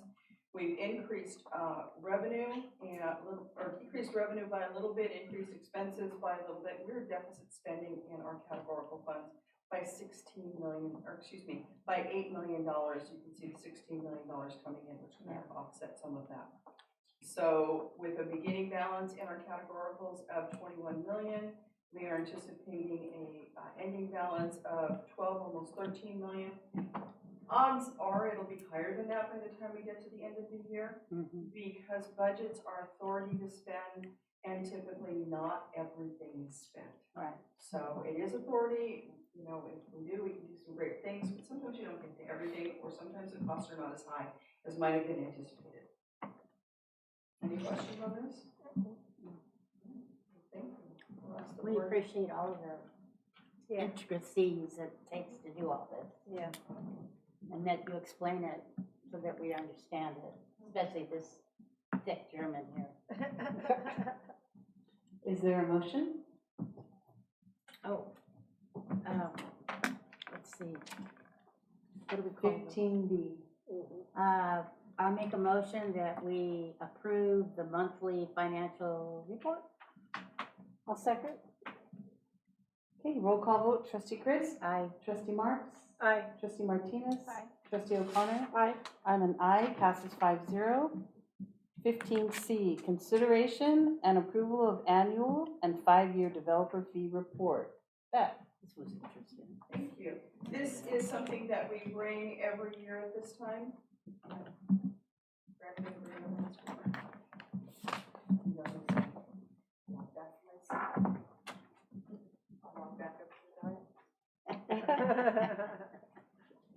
We bring this every year. It's a report that is required to be presented to the board for a couple of different reasons.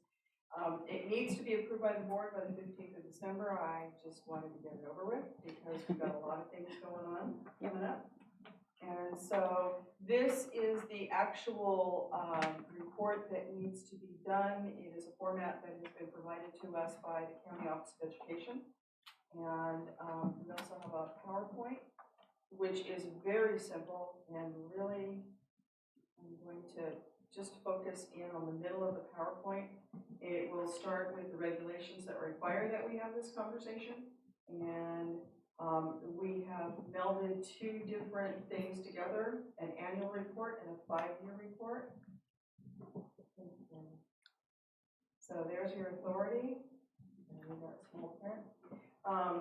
Just an update or a recap of our developer fees, how we get them. We actually share our developer fees or the developer fee collection with San Benito High School District. And we do have a needs justification report in process right now. We are waiting for input, required input from the city of Hollister in order to complete that. Once it's done, we'll bring it to you. Oh, I can have a question. Yes, ma'am. You know, the city is trying to annex certain parts of the county into their, so will that affect developer fees because they're different in the county versus the city? Our developer fees are our developer fees. They're unique to us.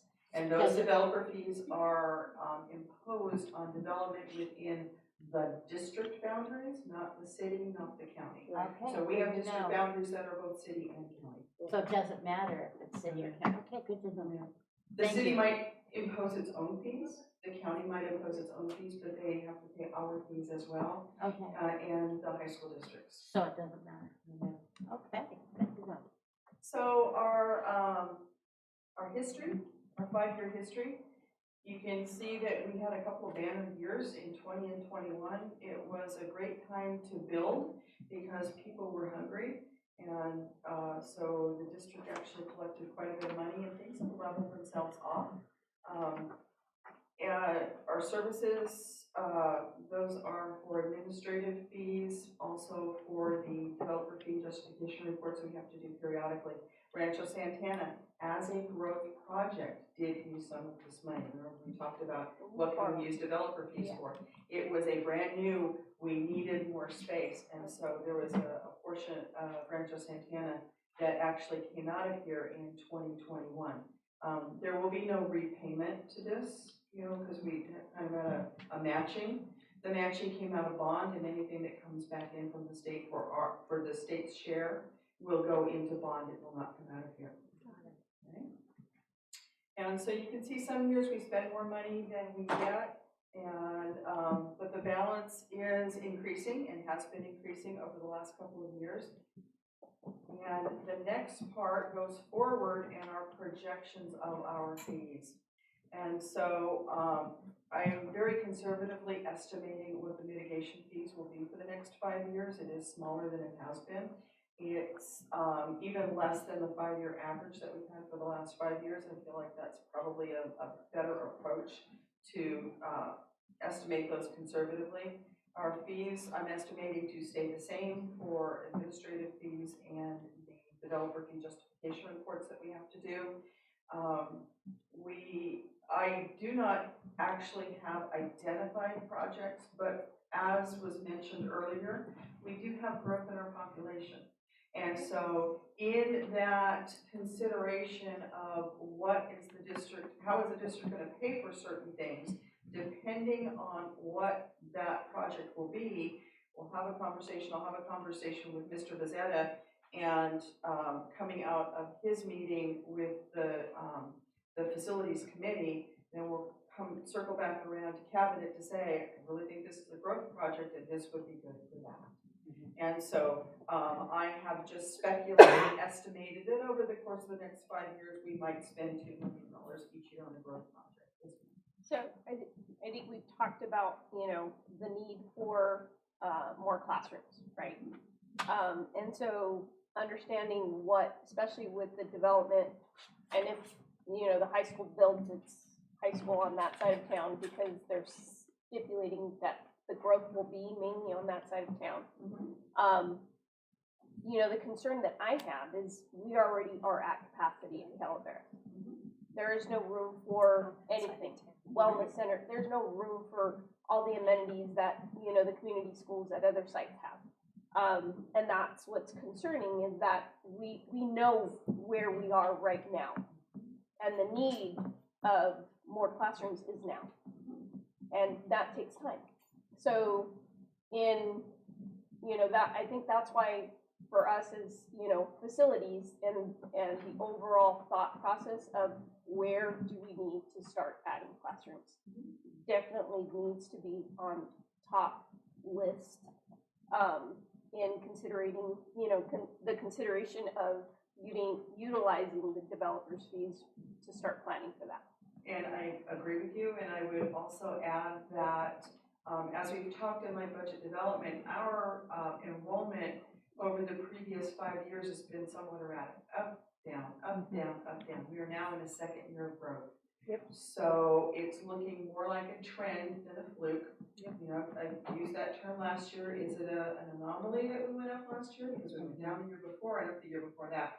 So now is the time for administration to start talking about, all right, where do you think we really are going to go, and then what are we going to do? Because you're not wrong.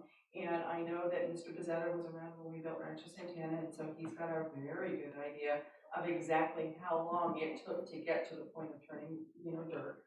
And so we do have some work to do, and I'm sure that when we get to that point, we'll be bringing something back to the board. There's not enough money in this fund to build a school, but it could, you know, add classrooms potentially. It could be a match.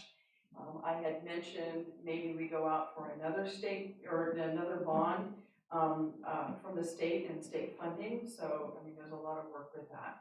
So those are all those things that we need to consider, but it all starts with where do we really think enrollment's going to go, and then what are we going to do with the current enrollment, and how are we going to address the students that we have right now that need houses, so, or housing, school. Yes, correct. The administrative fees, are those that we collect for ourselves? Yes. It's like an indirect, only we're not allowed to charge indirect. We're allowed to charge 3% of the revenue that's collected as an administrative fee from the developer fee fund in order to Pay for offset. a clerical, yeah. Exactly, all the time that needs to Sure. go into reports like No this, kidding, yeah. or the staff members, you know, collecting money. I thought I had read somewhere that there was possibly going to be some changes to how the structure of receiving developers the fees could change. I don't know if it was through CSBA or legislation. I can't remember exactly where I read that. So there are pending changes at the state level in the minimum amount of development fees. So the school allocation board, every 2 years will change the maximum amount that a school district can claim under level 1, level 2, and level 3. I remember. So it was so we wouldn't be able to collect until they actually got tenants to actually move into the home. So instead of where before we get, they have to come and get the permit and then start to build, we would have to wait until. I read that too. There So- were people in. You should write your legislation. So I'm like, we're not no. in favor of that, because that means chasing around those permits Yes. for years and Yes. then making sure that they're honest as opposed to getting it right away. Right. And then the onus is on them. Which we Whoever went through builds all it of could that sell it before and sell it and sell it, Yes. and then it becomes a nightmare, because I've been in districts, frankly, that had put together agreements with the developers that said, we won't charge you until occupancy, and that was a lot of work for staff. Yeah. So, please, if you've got your legislators, write your letters, please. Okay. So, right now, based on conservative revenue estimates and a little bit more aggressive expenditure estimates, in 5 years, we will spend all of our money, or the good part of our money. I don't really think that's gonna happen, but I have to put together a cash flow analysis of what I think is going to happen to show that we are planning on using these before specific projects have actually been identified, but know that we have that in our So mind. it's earmarked for every year as an expense. Okay. Any more questions on this? All right, and then at this point, we would request that the board accept the annual and 5-year developer fee report. I move that the board accepts the recommended, or the 2023-24 annual and 5-year developer fee report as presented. Is there a second? I'll second it. Okay, roll call vote. Trustee Grist? Aye. Trustee Marks? Aye. Trustee Martinez? Aye. Trustee O'Connor? Aye. I'm an aye, passes 5-0.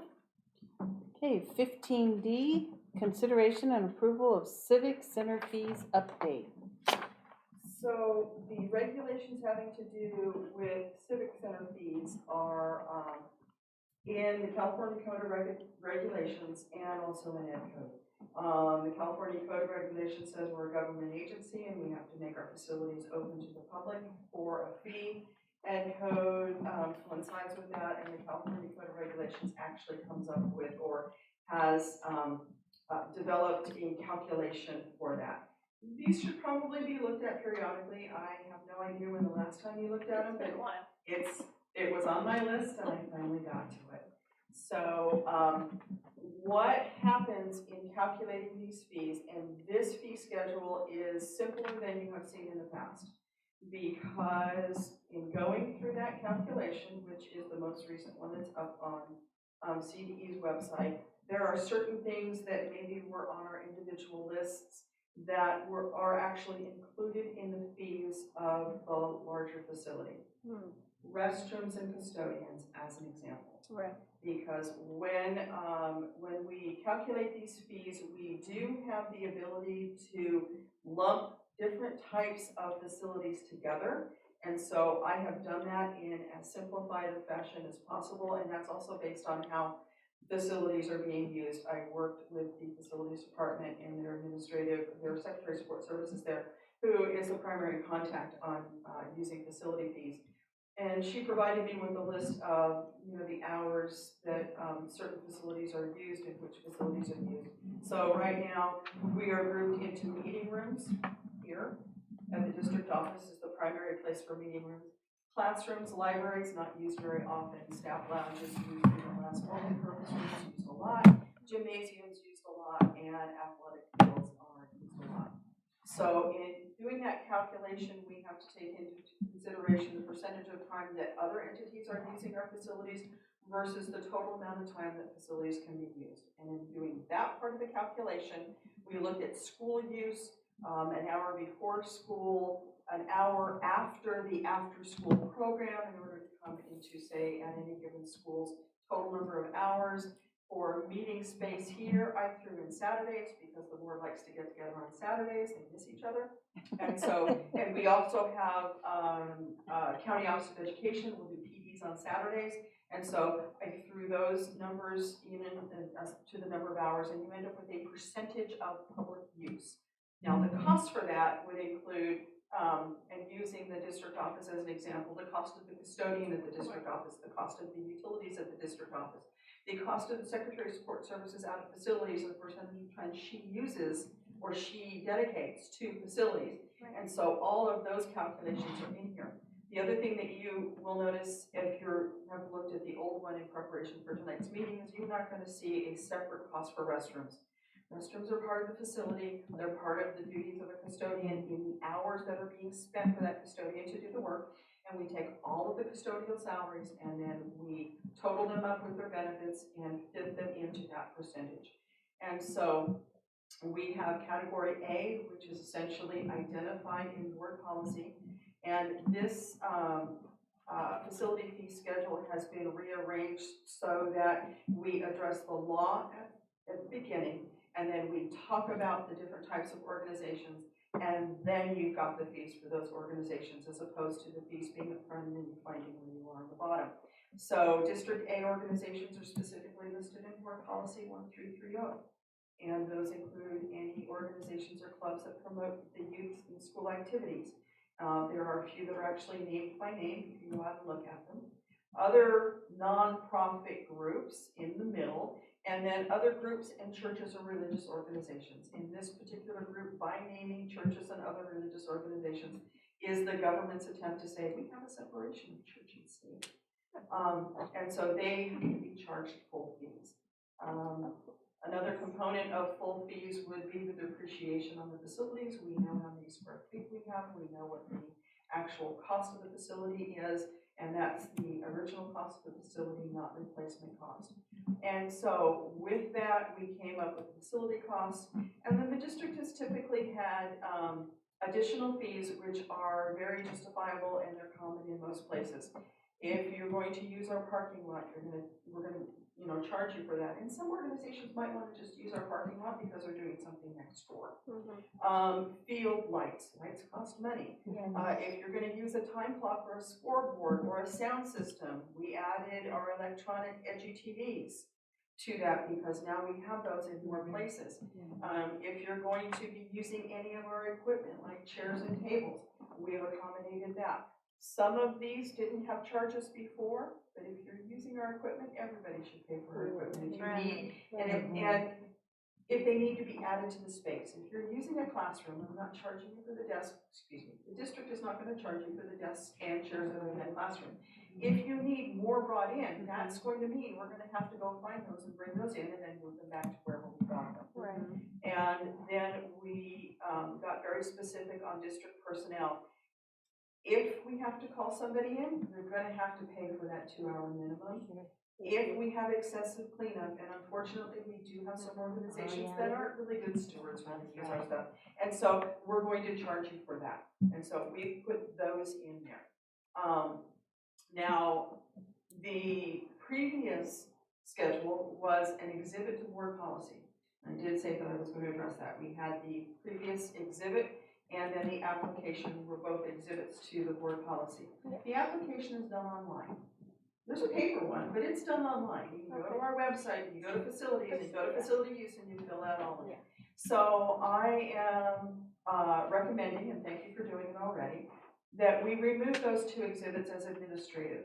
And they are done administratively, either electronically, or this is something that we are going to update every couple of years as our costs go up. And then we don't have to change board policy. We can just talk about this and we can roll it out.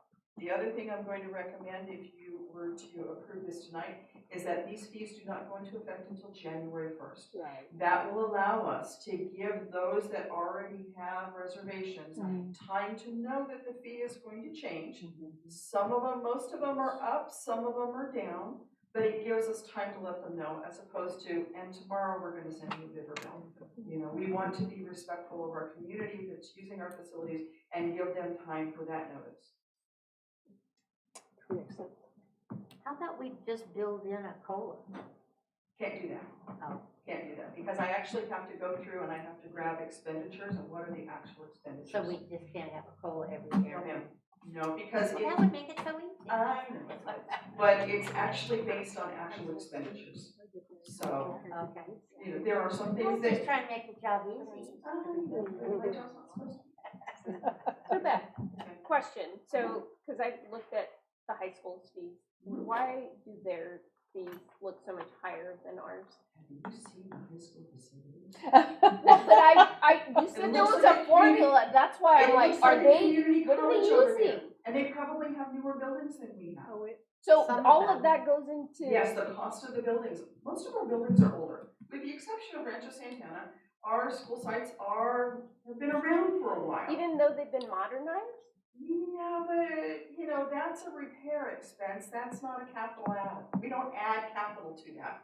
The high school has got a lot of newer facilities.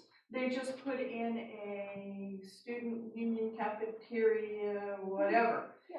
That's got a price tag that we don't have anything here that has that price tag. And if anyone wants to use it, it's gonna be a little bit higher, but they need to go through the same process. Okay. The formula, again, it's a spreadsheet, you download it from the state website, I'm sure John does it, Yeah. or whoever does it for John. Yeah. But yeah, they go through that same thing and, Okay. and calculate it. Okay, I didn't realize that it had to do with the state, you know, the age of the building and all of those amenities. And we know that we collect these fees prior to giving them access to the facility. Not always. Sometimes we collect them after, So why do we do that? because that's traditionally what we've done. We have not necessarily always asked for things ahead of time. And when you're dealing with, say, Category B organizations that maybe need to do fundraising, they may go ahead and, let's just say, reserve a field Yeah, they don't have money. for all of fall, and then bring a payment in, and then bring a payment in, and then bring a payment in. So, we have not been completely strict on that. I think we're doing all right. You know, I don't think that we have any bad debts that are out there, because we do invoice and we will invoice for those. So I think that our collections are okay, but we don't always require that payment happens before. And it also, to me, makes sense that we do it afterward in case of the excessive cleanup per hour. Well, that- and Yeah, but that can always be billed Yeah, secondary. yeah. Because I just assumed that that's how it was in the system, that for us to give authorization for them to come and use the gym or do whatever, right? And acquire custodians and whatnot, right? That they book those They do things book. and, you know, they we invoice. they pay the fee so that we know that, you know, we're gonna need to have certain folks in Right. place to. And the logistics of that, do we have a custodian? You Right. know, and all of that, Right. and the approval of school sites starts at a school site. Right, the principal exactly. has to say. So Right. the application goes in and it bounces to the principal, and they say, yes, we're not using it at that time, and that's okay. And then the logistics of, are we going to need a custodian or not need a custodian, they happen pretty much in the facilities department, and that's all arranged there. And then if we need to actually go out, then we get that information and we invoice out. Got it. Okay.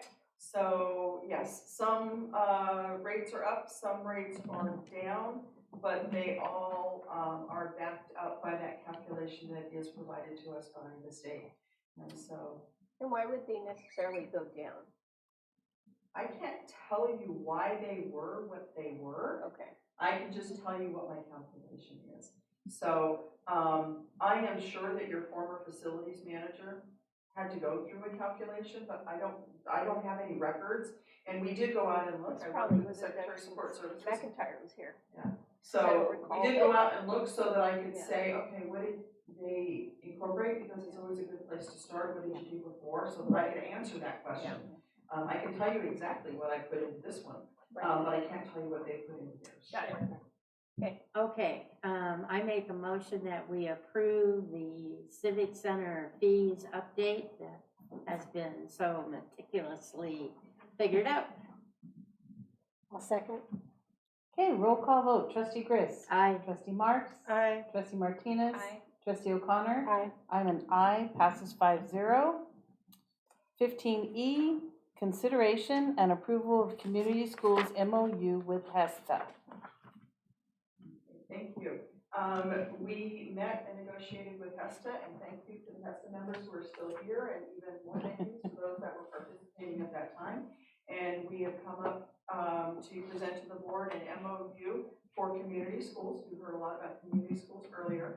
And also the job description for the community school lead, which is a certificated position. And so we are requesting that the board approve this. The cost of the community school lead is fully incorporated into the community schools grant. Any questions? Is there a motion?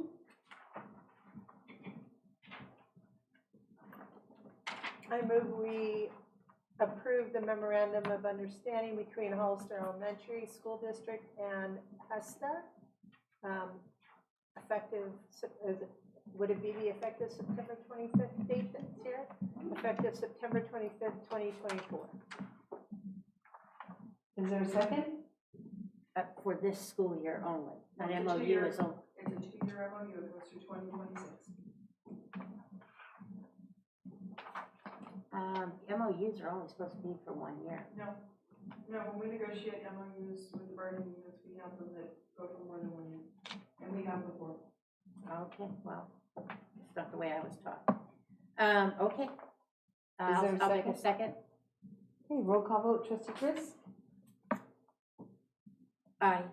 Trustee Marks. Aye. Trustee Martinez. Aye. Trustee O'Connor. Aye. I'm an aye, passes 5-0. 15F, consideration and approval of contract with Kaya for central kitchen feasibility study. That one is really Aaron's. Hello. Hello. So, our fabulous Director of Food Service, Ms. Ann Pennington, came to the board and discussed the need and the desire to have a central kitchen. With any new building that's going to be built, there needs to be a feasibility study that needs to be done, and with that study then comes a proposal for cost. And of course, because of our partnership with Kaya, which is who we've discussed these kinds of things with, and the desire to want to build this building, they have provided this feasibility proposal for us that includes some architectural and structural elements. And the project overview is as stated here. This proposal outlines the feasibility study development for the Hollister Central Kitchen project that's located here at the district office location on Cienega. And the study will assess the feasibility of the new kitchen building as well as future phase 2 expansions to include bus parking, electrical vehicle charging stations, and associated site improvements. It's a comprehensive study that will form the foundation for the future project phases and long-term district plan. And the cost of this is $39,500. I recommend that the board approve this feasibility study proposal.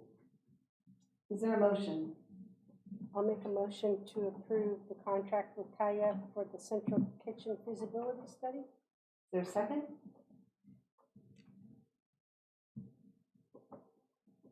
I second.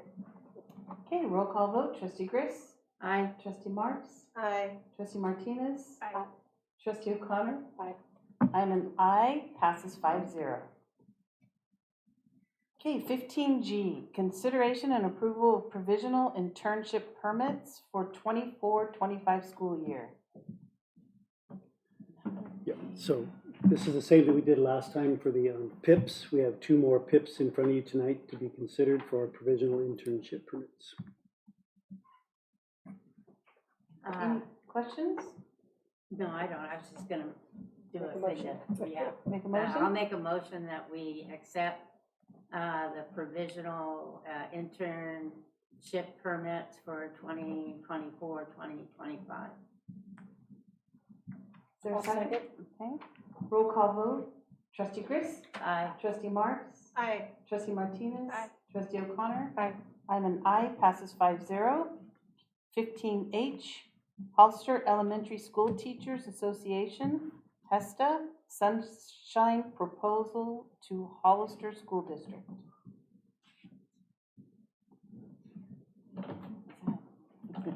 Thank you, Rachel. Good evening, everyone. Hi, hello board, hello interim superintendent, it's nice to see you all. HESTA would like to sunshine the following articles. Article 8, transfers. Article 10, evaluations. And Article 11, salary. It's not on there. Only 8 and 10 are on this sunshine If you proposal. read the above paragraph, you'll see that we've also included the 2 automatic reopeners, which are Article 11, salary, and Article 13, benefits. Never automatic. Okay. Any questions? Is there a motion? I'll make a motion that we accept HESTA Sunshine for 2024, 25.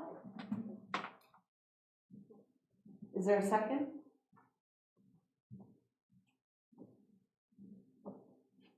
I second. Roll call vote. Trustee Grizz? Aye. Trustee Marks? Aye. Trustee Martinez? Aye. Trustee O'Connor? Aye. I'm an aye, passes 5-0. Thank you so much, and I would also like to say thank you for approving the community schools MOU.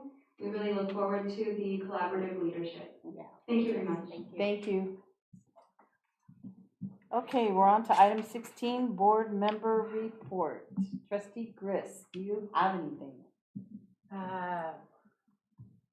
I've attended a couple of meetings, and that's about it. I have nothing to report. Nothing? I was able to attend the Hollister High grand opening for their student union cafeteria. It was beautiful. It was amazing. It was fully attended.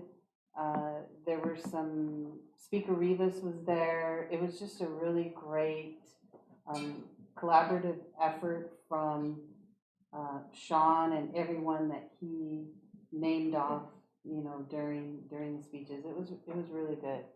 So that was fun. And also today I was able to attend the R.O. Hardin evidence-based literacy presentation, and it was wonderful. Lilia did a fabulous job there. Speaker Rivas was also at that, which was very nice. They have a lot of good things going on to put PATH at the forefront of the reading is great. Okay, any future agenda items? I don't have it. Aren't we pretty full up? Don't we have it already? We I are. think we're pretty packed, aren't we? We I are. think we could just ask about the status for the solar panels. Oh, that's right. You know, Mhm. that was already part of the list.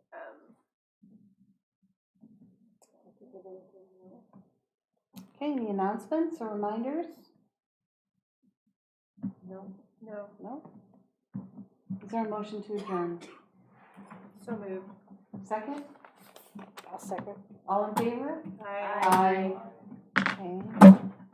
Adjourning at 8:18.